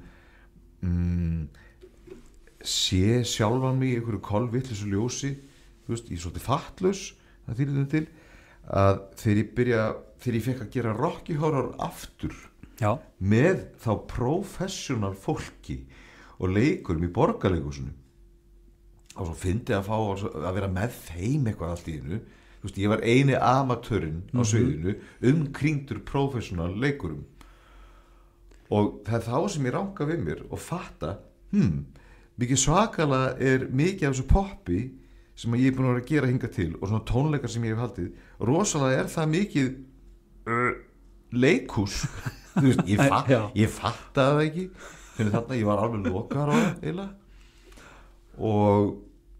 en flott tónleikaferð er nefnilega eins og leikhús þegar þú ert farin að jafnvel skipta 4-5 lögum upp í ákveðna þætti og leikmyndin lítur út á ákveðin hátt bara í þeim þætti og svo eru búningaskipti, hraðskipting yfir eitthvað annað. Þetta er leikhús. Come on. Og kóreografía, danshöfundar sem vinna með manni og svo leikstjórar, aðstoðarleikstjórar. Þetta er rosa mikið leikhús hjá mér sko. En ég samt held alveg í grunninn, þú veist, handritið þarf að vera gott. Lögin þurfa að vera góð, þú veist, þessi textar þurfa að segja eitthvað líka þótt að sé pop og disco, þú getur alveg þú getur bæði gert flip texta og síðan hérna eitthvað sem kemur meira við fólk eða það tengir feitar við svo er pop svo, hérna, og músík líka svo stórt litaspjald, þú ræður alveg hvort þú hérna gerir tyggjókúlu pop, þú getur gert lag sem heitir búm búm búm og ég get lofað því að það er eitthvað fólk að úti sem tengir við það og hefur mjög gaman að því og þú veist og alltaf þegar það rifjar upp Íbísaferðina sína að þá er bara lagið búm búm búm á heilanum. Ég held meira að þetta hafi verið þemalagið í stekkinn sem ég var í núna daginn. Er það ekki bara bókstaflega sko? Sittur fast í haustmámanni. Fínt. Svo áttur á móti getur þú sest niður og gert lag sem heitir Síðasta blómið sem lifði af kjarnorkustyrjölduna og þú getur búið til abstrakt plötu ambient soundandi svona ferðalaga plötu einmitt með rafhljóðum sem hljóma eins og græn könguló með 8 lappir að borða kókópöps þú veist, litrófið listin er endalaus og þú hefur ekki hugmyndum þegar þú leggur að staða hvort fólk er eftir að tengja við þetta eða ekki, bla ég er bara þannig gerður að ég vil gefa út pop og orðið pop er dregið af enska orðinu popular þannig að ég vil sjá þetta skora hátt og ég vil líka gefa út fullt af lögum sem hafa ekkert virkað eitthvað feitt þú veist, en þú getur ekki alltaf dundra át einhverjum hiturum þú veist, og ekki gera þá kröfu á þig sko. Það er óbærilegt það getur ekki haft stjórn á útkominni þú getur stjórn á ferlinu og öllu sem fer inn í kökuna en þú veist ekki nákvæmlega hvað kemur út. Nei. Þú sagðir á það held ég sko, ég hvort að þú hef tekið þannig til orða að þú væri með svona 200 gig á ári var það? Er það? Sko, ég geta það eru 52 vikur í árinu og ef ég er heppinn þá fæ ég kannski 2 gig hverja helgi og stundum meira ef ég er heppinn þá getur komið ég meina ef við förum að lifa með þessum vírus þá eru kannski að koma skólaböll á miðvikudögum og fimmtudögum vonum það og það er kannski síðan eitthvað prívatpartí á föstudegi eða eitthvað fyrirtæki halda ásóttíð svo er ég kannski að halda dansleik á laugardegi í eigin mætti þar sem ég er ábyrgur fyrir öllu, það er ég sem leigi hljóðkerfi, ég leigi hverjunastu ljósaperu í sjóið, ég borga þetta starfsfólki gæslu, dyraverðum, miðasölustúlku, allt og þannig að þar er það ég sem sitt eftir með sjensin, ég tek sjensin, ég er pródusent, stundum hef ég gott upp úr því, og stundum er ég kannski var rigning úti og aðeins og margar ljósaperur og hérna Ísland tapaði Eurovision og hérna og eitthvað gerist til þess að þannig að húsið er ekkert jafn fullt og ég átti von á þetta er ákveðið risk og stundum vinn ég á prósentum, mér finnst það mjög ofsalega þægilegt fyrirkomulag, stundum er bara fastur díl ef þetta eru prívat partí fyrir fyrirtæki og svona en aðalmálið er eins og ég sagði að samningurinn, allt heila samningsferli þarf bara að vera sanngjarnt, báðir aðilar þurfa að standa upp sáttir og þannig að sé hægt að gera fleiri gig, þá er ég bara thumbs up, alveg góður og game í meira Og hvað er svona hvernig er svona óskastaða núna ef það fer alltaf ef við eins og segir, fyrir að lifa með verinu, er það bara meira fjör og meiri böl, er fólk ekki þú veist, fólk, ég hjólaði gegnum miðborgina 11-leitið bara síðustu helgi og það var bara kraftdjam alveg, fólk vill bara, það er greinlega fólk vill bara að lífið komi aftur eins og það á að vera, eins og það var fyrir COVID er þetta svona það sem þú ert að vonast eftir, stóla á eins og ég alveg finn fyrir þessu í kringum mig, það er rosalegt hungur í kunnanum auðvitað, en að samanskapi þá hefur maður verið alveg ofsalega þægur og góður að láta þetta ganga yfir sig og þegar COVID byrjaði þá svona auðvitað fékk ég smá hland fyrir hjarta og ég sá ekki fram á það að það eru þinni stór tónleikar eitthvað í nánustu framtíð ég var svo heppinn að eftir að ég kem mér upp úr þessu skuldafjalli þarna 2006 þá fór ég bara einfaldlega að eyða peningum í sparnað og á endanum er ég fann að borga ansi hressandi upphæð í 4 mismunandi sjóði ég borgaði semst í Sun Life ég er líka með viðbóta lífeyrissparnað og svo borga ég líka í 2 mismunandi Allianz sjóði það fyrsta sem gerist þegar stórtónleikarnir falla niður og ég er hérna bara með nokkur gluggaumslög hérna sem á eftir að borga ég byrjaði á því að eyðileggja sjóðina sem sagt ég byrjaði að rústa Sun Life og svo tók ég út úr viðbóta lífeyrissparnaðinu það sem Kata Jak og Bjarni Ben leyfðu manni að taka og þegar þú segir rústa Sun Life, þú tekur út það sem var spúr ég eyðilegði þetta svo þetta dugði mér fyrstu 3-4 mánuðina svo bara hélt COVID áfram og sem betur fyrir þá byrjuðu þessir tekjufallsstyrkir svona það leiti svo lausn kom upp leiti, og það breyttist í viðspyrnustyrki síðan þannig að ég gat alltaf með þeim styrkjum borga það sem ég bar hver mánaðamót en eftir stóðu 0 krónur bara til þess að lifa þannig að þá er ég á hnjánum bara við síman og bara please kæri góði Guð eða almætti þú veist komdu með eitthvað og síminn hringir og það er jarðaför eða þú veist það voru einhver svona lítil gig og jarðafarirnar og þessi lítil gig að mörguleiti fleittu mér áfram að því ég náði alltaf að fara í bónus að fylla ískápin ef það var mjólk í ískápnum þá var ég hress og ég leyfði mér ekki að fara í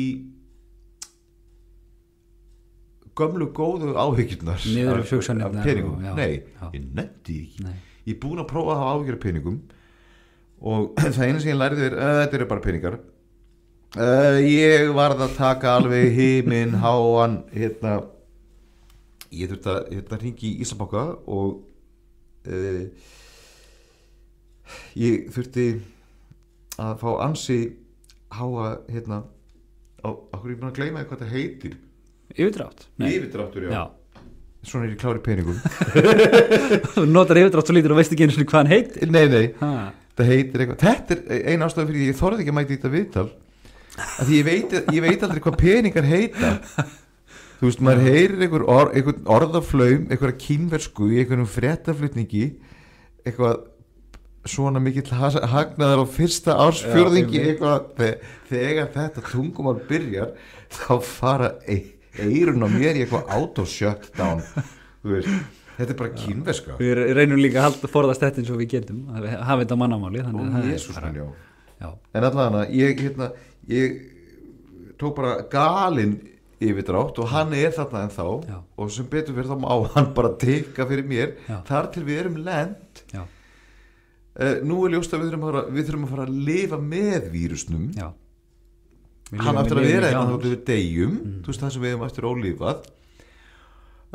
ekkert ósvipað á annar vírus sem að er búin að snerta líf mitt á margan hátt og það er HIV vírusin og ég er náttúrulega 17 ára gamall þegar ég kem út úr skápnum 1987 og þá er fólk á Íslandi ennþá lafhrætt við HIV vírusin þá er ennþá fólk á Íslandi sem þorði ekki að þvo sér hendurnar á almenningssalernum af ótta við að smitast af AIDS skilurðu, stundum erum við svo miklu kjánar manneskjan getur stundum verið mikill kjáni ef upplýsingar þar eru annarkvæmt ekki réttar eða upplýsingaflæðið er eitthvað stað skert eða þá þú bara magnar upp þú veist, og skáldar upp einhverjar aðstæður og ótta í hausnum á þér og þannig að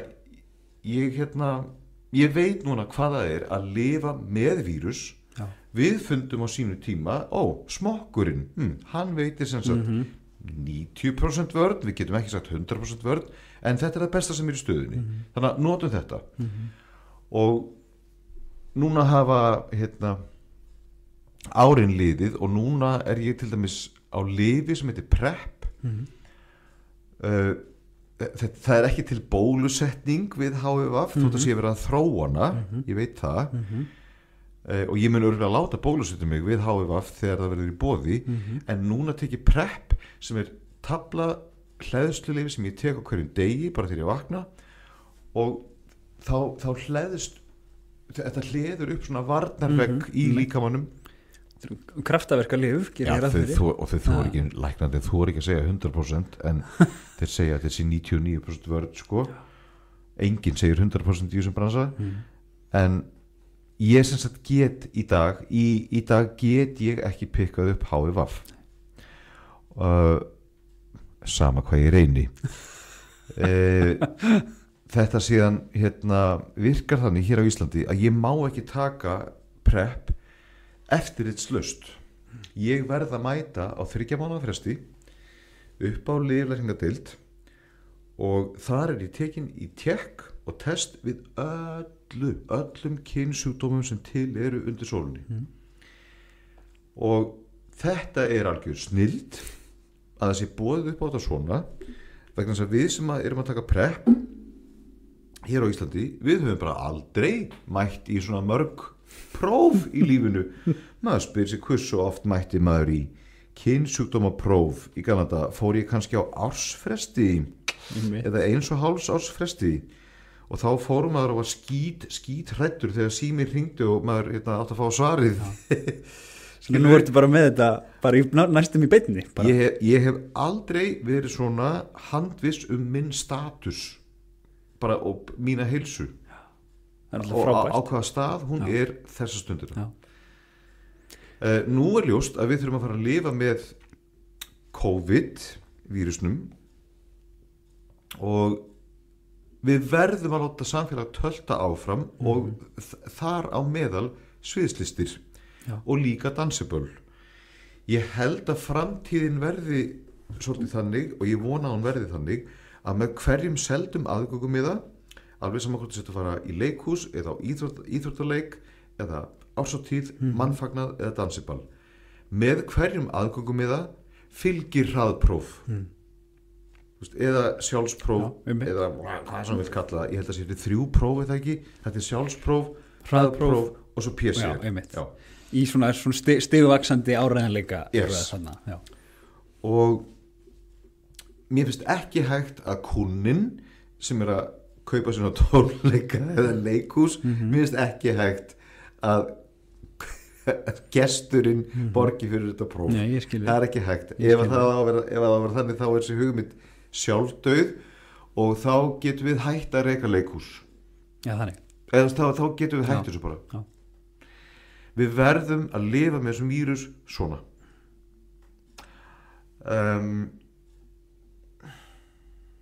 Já, þetta er áhugaður framtíðarsýn. Þú er náttúrulega, eins og þú segir, þú þekki hvernig það er að lifa með vírus.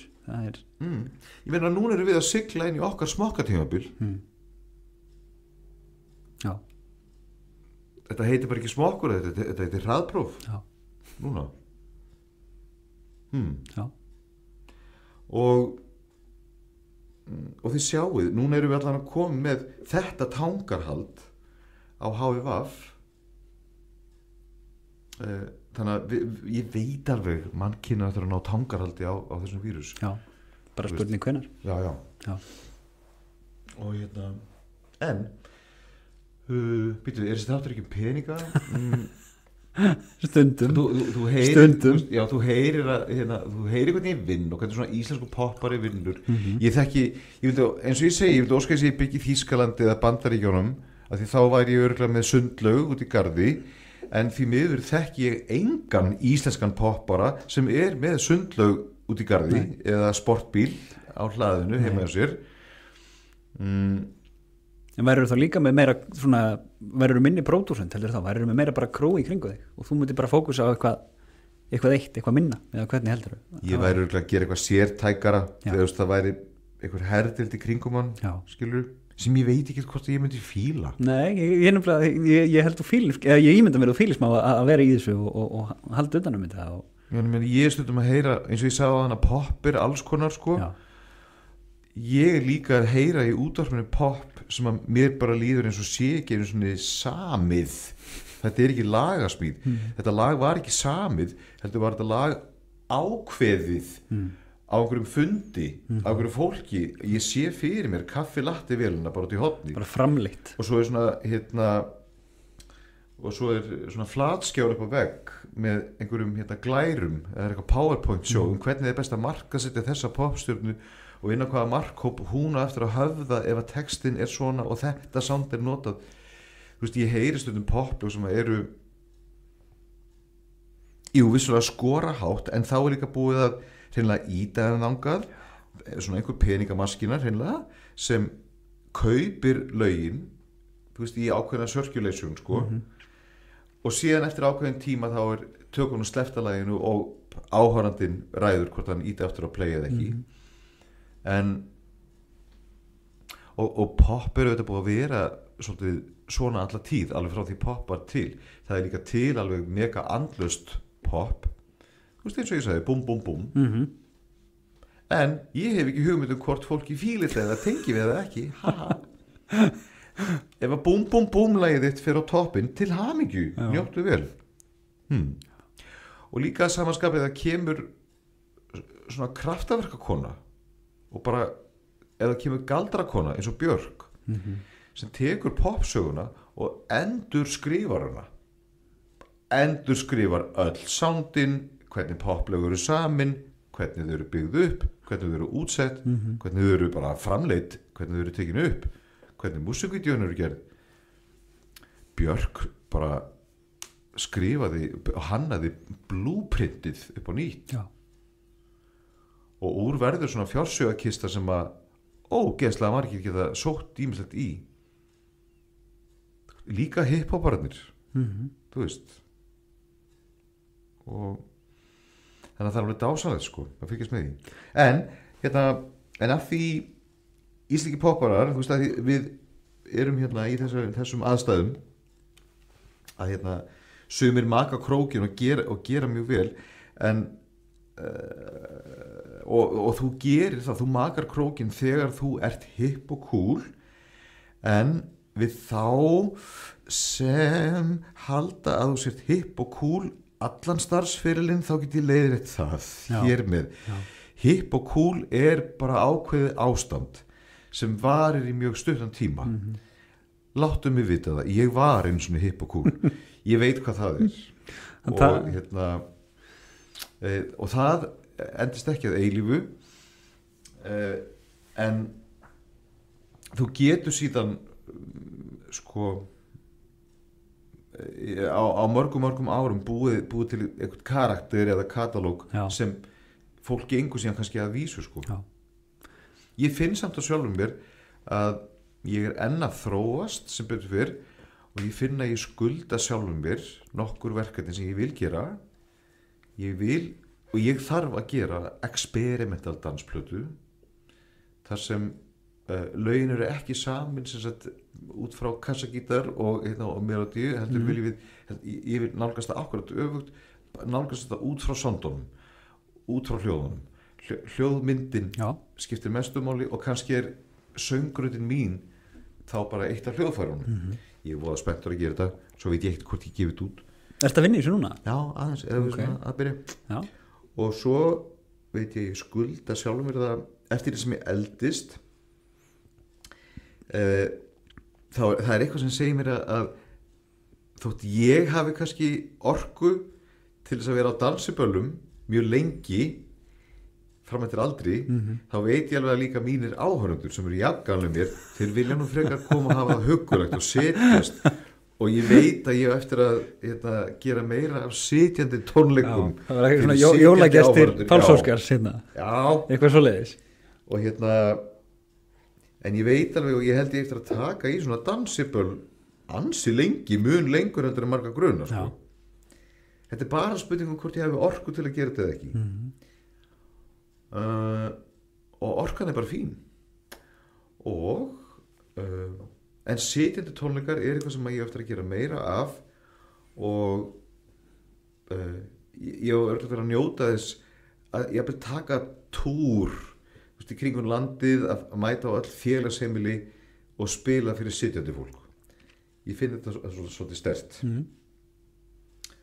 og svo er hitt líka málið er að ég er mikill kvikmynda áhuga maður og ég veit að ef síminn myndi hringja og ég beður að vera með í einhverju svoleiðis annarkot kvikmyndaverkefni eða meira leikhúsi eða söngleikjum ekki spurning, ég myndi segja já svo fyrir mig sem verkefni bara hendar mér og passar mér sko, ég ekki púla það og þannig er ég til að tölta bara áfram ég og ég ætla að grípa bara loftið þess að Raggi Bjarnar spyr mig að þarna þegar við erum í búningsklefanum á Hótel Sögu með millónum það sem ég var í rauninni á haustum hver einasta króna sem kom inn á þeim tíma hún fór öll í skuldir sko og þannig er Raggi Bjarnar ég myndi að spyrja mig bara hvað ætlar að gera þú veist allir ekki að kaupa þér íbúð ekki og þessi rosalega blessun kom bara af himnum ofan árið 2003 ég náði að kaupa mér íbúð hérna í Vesturbænum keypti mér kjallaríbúð í húsi sem er 3 hæða og svo urðum við og nágrannakona mín sem býr upp í Risi við urðum svo góðu vinir að við ákvaðum að kaupa miðhæðina saman og settum vegg á milli og núna eigum við 1,5 hæð á mann sniðugt á drauma staði hérna í Vesturbænum og við finnum það bæði okkur langar ekki til þess að flytja þannig að ég finn alveg að ég er komin á svona stað og ég er komin heimili sem ég vil búa á og mér líður ofsalega vel á skiptir mér alveg svakalegu máli það skiptir mér gríðarlega máli að búa mig til heimili og hreiður sem ég ætti skuldlaust ég er ekki peningamaður ég hef ekki vit á peningum eða samband mitt og samskipti mín við peninga eru kannski pínu furðuleg kannski vegna þess að ég er ekkert alinn upp við eitthvað ríkidæmi við óðum aldrei eitthvað, svona stór fjölskylda, við óðum aldrei eitthvað í peningum og ég meina mamma neyddist þess að fara út á vinnumarkaðin 1983 að því þá fyrst dugðu launin hans papp ekki til jafnvel þótt sum börnin væri að fljúga úr hreiðrinu og svona þá var bæði verðbólga og vesen og strax upp úr 82-83 það bara mamma þurfti að feysa bláu dagbókina og segja fyrstu launin þín dugi til, ég þarf að fara að læra vélrita og bara gera ritari og hún gerðist ritari á geðdeild Landspítalans 33 og vann frá 83 til dauðadags til 95 og sko þarna lofaði ég sjálfum mér í eiginlega bara ég ætla ekki að vera á leigumarkaðanum og mér langar ekki að vera launaþræll mér langar þá frekar að velja mér einhverju vinnu sem ég hef gaman af mér langar ekki að fá kvíðan út í magan yfir því að þurfa að mæta í vinnuna ég vil frekar velja mér vinnu sem ég elska og fá stundum lítið sem ekkert borga fyrir hana og það ger ég stundum ég hef ekki tölu á því hversu mörg ókeypis gig ég hef gert ókeypis giggin eru alltaf hreinlega fyrir fólk sem getur ekki borgað það er mjög einfalt ef það er að safna fyrir einhverju málefni eða málstað sem ég trú á þá er það bara ekki spurning og ég læt slagstanda og kannski trúi ég bara líka á smá karma ég veit bara að ef maður gerir eitthvað gott hérna þá hringir síminn bara næst eitthvað svo líka ég fæ aldrei sömu laun fyrir neitt sem ég geri maður er alltaf að lesa í aðstæður budgetið er mismunandi hjá fólki og hjá fyrirtækjum þannig að þetta þarf bara að vera rétt lesið ég þarf bara ákveðnar upplýsingar í símtalinu þegar samningssímtalið byrjar það byrjar venjulega á sama hátt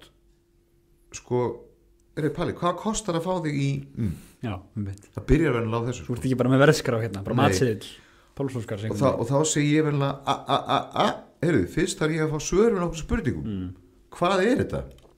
Hvað er að fara í gang? Er þetta árshátíð skólaball eða skýrn eða jarðarför hversu margir er að fara að mæta þetta? Hvað er þetta stórt gig? Er selt inn? Hvað er miðaverðið? Hvað er miðaverðið, really? Er þetta skólaball? Eru miðarnir ódýrari fyrir innan skóla heldur en utan skóla? Fullt af svona spurningum sem þarf að spurja og síðan lesa í aðstæðunar og þá get ég fara að koma með kröfur ég þarf að fá hljóðkerfi sem er helst leikt frá þessum eða fáið verðtilboð í það en ég þarf þetta er tæknilega liðin er það að fara að promotera þetta er það að fara að plugga þetta, þurfum við ekki ljósmyndir af mér þarf ég að fara í spes myndatöku fyrir þetta og svo bara nást samningar og klappa á klárt og gig hefst Finnst þér erfitt að verðleggja þig svona?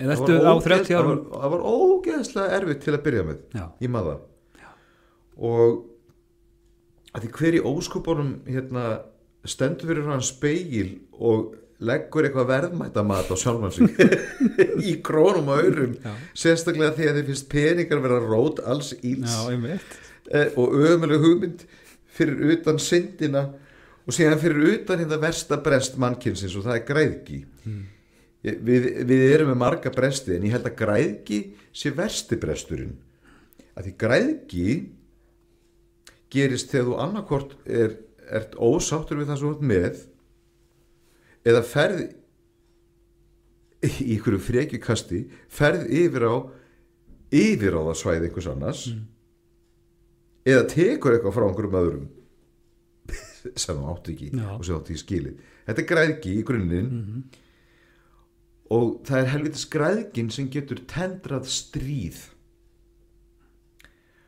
og haldið alveg ofsalega mörgu fólki ógeðslega óhamingjusumu og það hefur bara verið svo margt fyrirlitlegt verið gert í nafni peninga mörg stríð sem hafa verið háð bara því einhvern risafyrirtæki vantar að selja fleiri vopn og eitthvað. Þetta er svona business stríð. Þetta er alversta og ógeðslegasta birtingarmynd peninga. Það er stríð. Svo stendur maður fyrir hann speil og svo maður að segja fólki hversu virði maður er í peningum, í krónum og örum. Og þannig að það sko fyrir það fyrsta, eins og þú heyrðir á hann, þá er pínu ekki kannski flókið, en það er pínu framkvæmt og það er svolítið dæmi að verðleika sjálfa sig. Það er erfitt. Það er fullt af spurningum sem þú átt að spyrja. Á meðan ég spyr þann sem er að gera giggið, ok, hvað er þetta, hvar, undir hvaða kringumstæðum, hvaða dagsetning, er ég bókaður nú þegar, og þetta, að þá þarf ég að spyrja mig, ok, hver er ég, hvernig er ég, hvað get ég gert, hvernig get ég metið þetta að verðleikum, ok, ég er með þessi 3 lög, eitt þeirra er topplag og hinn 2 eru svona hvað á ég að chargea fyrir 20 mínútan sjó, og svona, veistu, stundum þá er bara allt í lagi að að bugta sig og beygja og viðurkenna bara að maður þurfi pínu hjálp, að maður þurfi kannski aðstóð frá einhverjum utanakomandi í að verðleggja sig. Ég finn alveg að þetta er svolítið feimnismál í bransanum. Er það? Í bransanum. En ef fólk kemur til mín og spyr mig bara, þú veist, í krónum og örum, þá svara ég bara. Og það sko aðal issue er allir séu sáttir. Já. Ég get ekki gert gig með eitthvað grjót hnullung í maganum, þú veist, yfir því að mér bara verðlagt át úr kortinu eða að mér líði eins og sé verið að snuða mig sko, eða svindla mér eða öfugt sko. Ég get það ekki. En svo er líka sko, þessi spurning sem listamenn fá alveg svona svífirilega oftir eða svona sagt við þá hérna, þú getur gert þetta að því þú væri svo mikið gæðsamlega exposure, það sjá þetta svo margir, ég gef mér að þú heyrir þetta frekar sjaldan í dag, en fólk sem er að kannski stíga sín fyrstu skref í þessu, það þarf að býta þetta af sér. Það fær mjög mikið af þessu, en aftur á móti ég get sagt við þá sama við þá sömu listamenn að þegar þú ert komin með einn hittara sem hefur einhver stað farið á toppin á einhverjum lista, hvort sem það er Spotify, lagalistin, Bylgjan, FN97 Rás 2, þá ef þú ert komið einn topphittara, þá getur fólk borgað. Fólk á að borga fyrir þann sem er hipp og cool at the moment. Svo byrjar bara vinnan, djöfull var erfitt og mikið streð að halda sér á svæðinu. Það var bara meiri áttar vinna, þú veist, að koma sig með eitthvað nýtt og að gera fleiri lög, fleiri plötur, fleiri vídeo, tróða meira upp í kjölfarið og þetta var bara stundum þungur róður og hann hættir ekkert sko. Er þetta ennþá þannig að þú vaknar bara á mótana og er bara yes, ég er að fara að gera það sem ég elska? Já, og meiri segja ég vaknaði ennþá daginn eftir gig og það fyrsta sem ég segi var djúvillar þetta gaman. Þú veist, ég vaknaði svolítið svona og það er alveg dásamlegt sko. Þetta eru forréttindi. Þú varst að tala um hardcore partydjammið áðan, að það sé eitthvað rosalegt partyhungur í loftinu. Ég fann það mjög sterklega núna, þetta kort er þarna í júlí, þar sem maður mátti djamma og þá náði ég að halda 4 dansiböll, 1 á Stöðvarfirði, svo gerði ég líka pollamótið á Akureyri, svo var svona hinseinhátíð á Borgarnesi og ég man ekki hvar 4. gigi var, en allan að miðasalan á öll þessi gig var 1/3 meiri en allir áttu von á. Það var miðasölu met á öllum stöðum. Þannig að það var bara hungur þannig. Sko það búa 150 manns í Stöðvarfirði, það mættu 400 manns á ballið. þú veist, fólk kom bara og bjargaði sig bara frá Egilsstöðum, reddaði bara rút. Þetta er eins og svona 400.000 manns myndi að mæta tónleika í Reykjavík. Já, þú veist, þetta er crazy. Já. Og annað eins á einu stöðunum. Og maður fékk nú aldeilis smakkið, þú veist, sem maður hefur ekki fengið í heilt 1,5 ár. Já. Og maður fékk alveg fullvissuna að jú, ég er í réttu starfi, ég er fættur til þess að gera þetta, I love this, gef mér meira, þú veist, og það er svo gaman að fylgja eftir hitturum og þú veist, ég skipti, ef ég hugsa tilbaka að þá á ég svona tímabil í haustnum, tímabil þar sem ég var að fylgja eftir TF-stuð, tímabil þar sem ég var að fylgja eftir Negra Jose með Millónum, þú veist, og svo Save-platan, Eurovision, Casino, allt þetta, þessi tímabilur er svolítið grafin alveg og greift í líkamsminnið sko. Já. Það er rosa fallegt að hugsa tilbaka. Og finnurðu mikinn mun á þeirra á þessum tímabilum? Er þetta ólík verkefni? Já, hvernig? Ég finn og man alveg hvað ég var sko hræddur og nervus og hengdur upp á þráð til að byrja með, eiginlega alveg frá 91 til bara 2001, fyrstu 10 árin. Vá, já, það hefur verið erfitt. Mér sko, ég sé það bara bæði á viðtölum við sjálfan mig og vídeoupptökum af sjálfum mér, hvað ég náði að lenda í eigin skrokk kringum 2001 þegar ég fer að taka lífið mitt allt í gegn. Já. Það var mjög gott að renna þarna á rassinn og allt í nú fór ég að syngja öðruvísi, ég einhvern veginn hafði meira vald á röddunni. Ég líka bara svona skjótið inn í sko, bara þegar við erum að tala hérna, ég heyri hvað þú ert með sko mikla rödd, bara þegar við tölum hérna saman yfir borðið. Já. Það er svona bara, ég veit ekki hvort það kom í gegn í í upptökunni. Ég veit það nú ekki heldur. En við erum sko öll systkinin og öll fjölskyldan með svaka fallega raddir og mamma var mezzosopran á meðan pappi var alveg hetju tenor. Hann sko talröddin hans var sko 5 hæðum fyrir ofan mína. En ég er miklu meira að pikka upp talröddina eftir bræðurum hennar mömmu. Já. Ég finn það svolítið sterkt og ég er miklu miljónum betri og á svona neðra registerinu og hef alltaf verið og þess vegna vil ég líka svolítið nú er komið svona tímabil þar sem ég vil fara að nota þessa rödd og fara að krúna meira. Ég elska Bing Crosby og Fred Astaire og þessar gömlu Hollywood jálka og hvernig þið krúnuðu. Ég skulda mér að gera svoleiðis plötu. Já, það er málið. En ég afvegarleiti þig þegar þú varst að tala að þú fórst að sitja betur í sjálfur og þú sást það á viðtölum með þig. Já, ég sá það. Hvernig lísti það sér? Ég held að einn partur af því, stór partur af því sem ég má ekki líta framhjá er að ég er allt í einu orðin aðal hommi Íslands og ég er fyrsta homma popstjarnan á Íslandi. Það var ekki alveg planið sko. Ég hafði nú meiri áhuga á því sko fókusinu á mér var hvort þessi lög væri góð eða ekki og hvort þetta pop væri juicy eða ekki, en fyrstu spurningarnar sem ég fekk í öllum viðtölum voru alltaf, jæja Palli, nú ert þú hommi. Þannig að ég held ég hafi farið í svona 2000 hommaviðtöl fyrstu 10 árin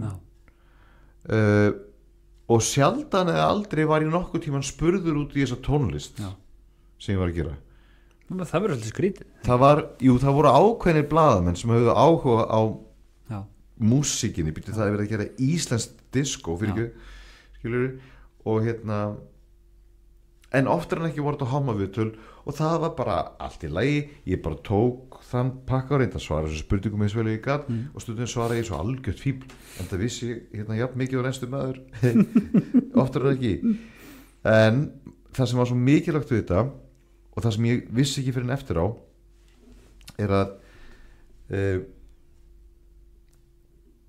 jafnvel þótt ég væri bara að gera silly disco pop að þá næ ég allavega að markasetja það svo vel og markasetja sjálf mig svo vel og ég er ekki bara að búið til pop, heldur er ég að gefa allt í einu er ég að gefa mannréttindabaráttu homma og lesbi á Íslandi, allt í einu gaf ég þeim andlit og nafn og í allri réttindabaráttu alveg sama hver hún er þá er svo ógeðslega mikilvægt að sú barátta fái nafn og andlit sem helst öll þjóðin þekkir vegna þess að þetta andlit getur farið í viðtal í sjónvarpinu og aktuali leiðrétt mjög mikið af rangfærslum eða kveikt á ljósaperum í hausnum á þér sem kannski var slökkt á og þess vegna er ég stöðugt að segja fólkinu sem er í framlínunni núna, þið verðið að gefa þessu nafn og andlit mæta ég þessi viðtöl þótt ég sé að fara að tala saman hlutin 2000 sinnum svariði sömu spurningunum 2000 sinnum þið megið ekki missa þolum að þeirna og þið verðið að vera stolt allan tíman af því þetta er bara það sem gengur út af stolt þú verður að koma þarna og óna það sem þú ert Þú sástu þetta fyrir þér? Nei, aldrei og ég var, meira að segja þegar ég var barn og úlingur þá var ég mjög ólíkleg popstjarna Ok, hvernig þá? Ég var sko svo mikið nörd og ég er nörd en fegurinn í því er að einmitt allar flottustu popstjörna sem ég þekki eru nörd og þetta eru grúskarar fyrir það fyrsta og hafa ótæmandi áhuga á öllu sem við kemur listum popparandi sem ég þekki eru á fullu einmitt að fara í leikhús lesa fagurbókmyndir og auðga andan og fara svo að headbanga á einhverjum tónleikum með ham en skilja líka alveg hvað er svona gott við Oops, I did it again skilur, þetta er mjög víðsýnt fólk sem einmitt leitar fanga hvað hann var og ég einmitt segi það líka við yngri listamenn sem eru kannski núna að fara að búa til pop eða búa til hip-hop sko ég svaraði sáðan þegar krakkandi koma tíminn og spurði Palli hvernig getur maður orðið frægur hvernig við varum að frægur ég svara alltaf alveg sem ég segi við viðkomandi sem spyr Palli hvað kostar að fá því áður en ég get svara spurningunni hvernig verður frægur fullt af stöffi sem þú þarft að svara fyrst þetta gengur ekki út á það að verða bara frægur sko. Það er easy Instagram gælurnar eru frægar þær halda á síma inn á baðherbyggi hjá sér og verða frægar fyrst verður að spyrja sjálfan að því hvað er það sem ég geri best hvar liggja mínir hæfileikar ok, ef hæfileikar þínir eru að halda á síma inn á baðherbyggi og people love you for it gerðu það þá eina sem ég byrði mér ónaðu það alveg sama hvað það er sem þetta gera núti þú verður að óna það eins og maður segir eigðu það og verður með það í skroknum eins og ég sagði hana þetta stöfið sem þú ert að vinna verður að vera þitt og verður að vera unnið að heilindum og þú verður að vera tilbúin til að lifa með því það sem eftir ræfinar ég þarf að lifa með stansu stuð það sem eftir ræfinar og ég er bara alveg til í það ég verð svo ég sé mig í anda 98 ára gamlan upp á einhverjum gaypride-trukk að DJ-ast og þetta lag í gangi Vistu, ég er alveg til í það Já og ég vona bara að því nú ég engin börn og það er nú eitt sem ég þarf að taka inn í myndina það er auðvelt fyrir mig að sitja hérna í einhverju viðtali og bladra það að ég hef komist upp úr einhverju kreppu og hafi náðu að komast á réttan og koma bankabókinu á réttan kjöl eitthvað auðvitað fyrir mig að segja þetta það sem ég er einhver einn hommi ég er mér segja á lausu og ég veit ekki eins og hvort ég með langi kærasta hvað þá börn ég er barnlaus, ég á 2 ketti það er ekki dýrt að gefa þeim að éta þeir eru undir orðin mjög snobbaður upp á síðkasti og krefjast þess að ég kaupi bara dýrasta kattarna sem hættir að fá hjá einhverjum viðurkenndum dýralæknum. En ég get púlað þetta þegar ég er einn í heimili. Já, þá tókst mér sem sagt að kaupa þessa íbúð. Ég er ekki sem sagt peningamaður og því til ég fylgist ekkert með verðbréfamörkuðum og ég er ekkert að ávaxta fé mitt eitthvað bla. Neitt, ég trúi frekar á það að eyða peningum í steinsteypu. Ég er þar og nú vona ég bara að hef tekið rétt ákvörðun. Ég fíla líka að ég sé að eyða svona miklum pening í sparnað einmitt núna í Allianz að því ég held að flest allt gamla fólki sem er einmitt í sólbæði á Spáni, ég held að flest alltaf fólk sé í Allianz. Ég vil bara verða svo þau og ef ég skildi síðan hafa orku til þess að halda áfram að tróða upp þá vil ég gjarnan gera það. Ég vil vinna fyrir peningunum mínum. Ég skil ekki hvernig verðbréfamarkaði vinna, ég skil ekki hvernig hlutafélög virka, þú veist og þetta, ég ekki biðja að fara með peningana mín eitthvað trákað. Ekki reyna það sko. Og og svo, ef ég skildi nú gera gott sjó og ef ég eignast peninga, ef það koma einhverjar upphæðir inn á bankabókina, þá eyði ég þessum peningum. Annarkvort borga ég bara aðeins meira niður yfirdráttinn sem er núna bullandi hár sko, eða slæja aðeins niður húsnæðislánið. Þarna kemur punkturinn þar sem ég skrepp til útlanda. Úr því að ég er ekki efnishyggjumaður og hef ekki þörf fyrir að kaupa mér eitthvað drasl sem er verið að reyna að sannfæra mig að ég verði að kaupa til þess að ganga í augun á einhverju fólki sem er síðan skítsama. Ég held því miður að við séum föst mjög mörg í þessu ginnungagapi að þú veist það er stöðugt verið að pönkast í okkur og sannfæra okkur að kaupa eitthvað drasl til að ganga í augun á einhverju fólki sem er síðan skítrullu saman, eitthvað drasl sem við þurfum síðan ekkert á að halda. Ég vil til að spúa samfyrir okkur að við þurfum að kaupa til að láta okkur sjálfum líða vel. Já, þú veist, ég hef sem betur fyrir afar sjaldan dottið ofan í þennan fúla fórar pitt, en ég hef leyft mér að safna super 8 mm kvikmyndaspólum. Það er ógeðslega gaman. Það er ekkert eitthvað dýrt sport. Þetta er eins og að safna Vaffaðspólum, þú veist, og þetta er bara sama. Aðeins flottara, Vaffaðspólur, það væri. Þetta er, veistu, in time Vaffaðs verður alveg jafn flott. Já, kannski.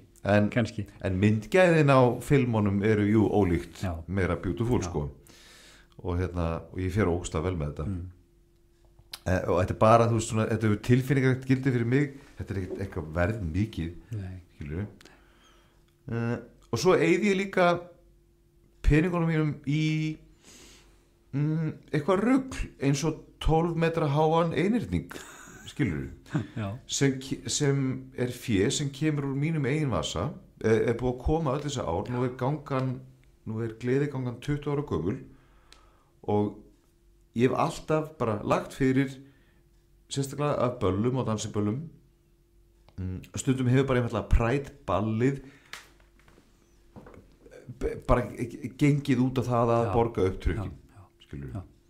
Þetta er okkur sem að mjög mega sens vegna þess að gleðigangan og allt þetta præt öll þessi hátíð er unnin í sjálfbóðinu og þetta verður að vera grasrót sérstaklega í göngunni sjálfri. Núna fyrst þá er ég svona að líti kringum mig eftir styrkjum og fyrir gönguna? Allavega fyrir atriðinu mínu. Já. Af því nú er ég farin að ranka við mér og sérstaklega núna í COVID og þá er það bara ljóst ég hef ekki efni á þessu að gera þetta. Nei. Og sem betur fyrir þá er núna Icelandair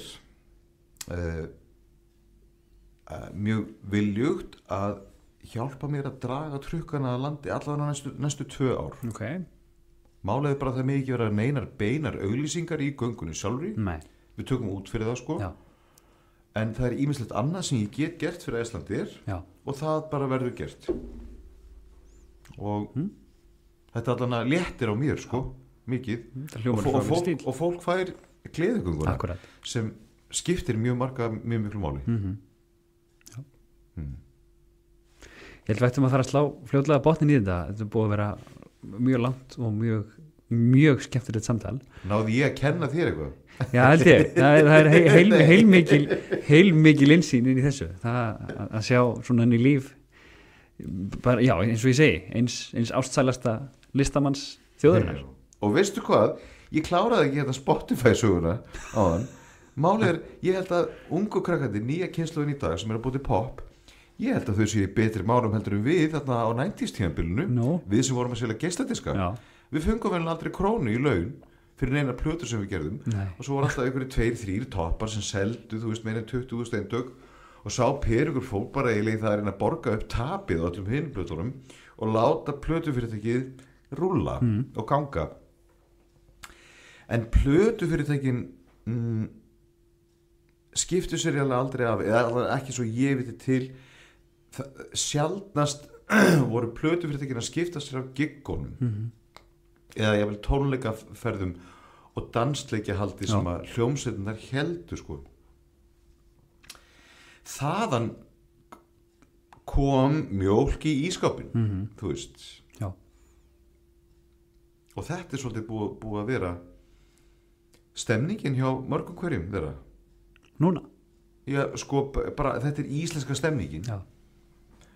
Hún var bara aðeins meira hardcore núna í COVID og við þurfum að fara að synda upp úr þess að því ég til dæmis vil ekkert vera á styrkjum það sem eftir ræfinar. Ég er búin að njóta þess að vera á viðspyrnum styrkjum og tekjufallstyrkjum en eru rassvarsar ríkissjóðs ótæmandi, þú veist. Góð spurning. Ég vil frekar fara út að vinna og ég vil frekar uppskera það sem ég sá í.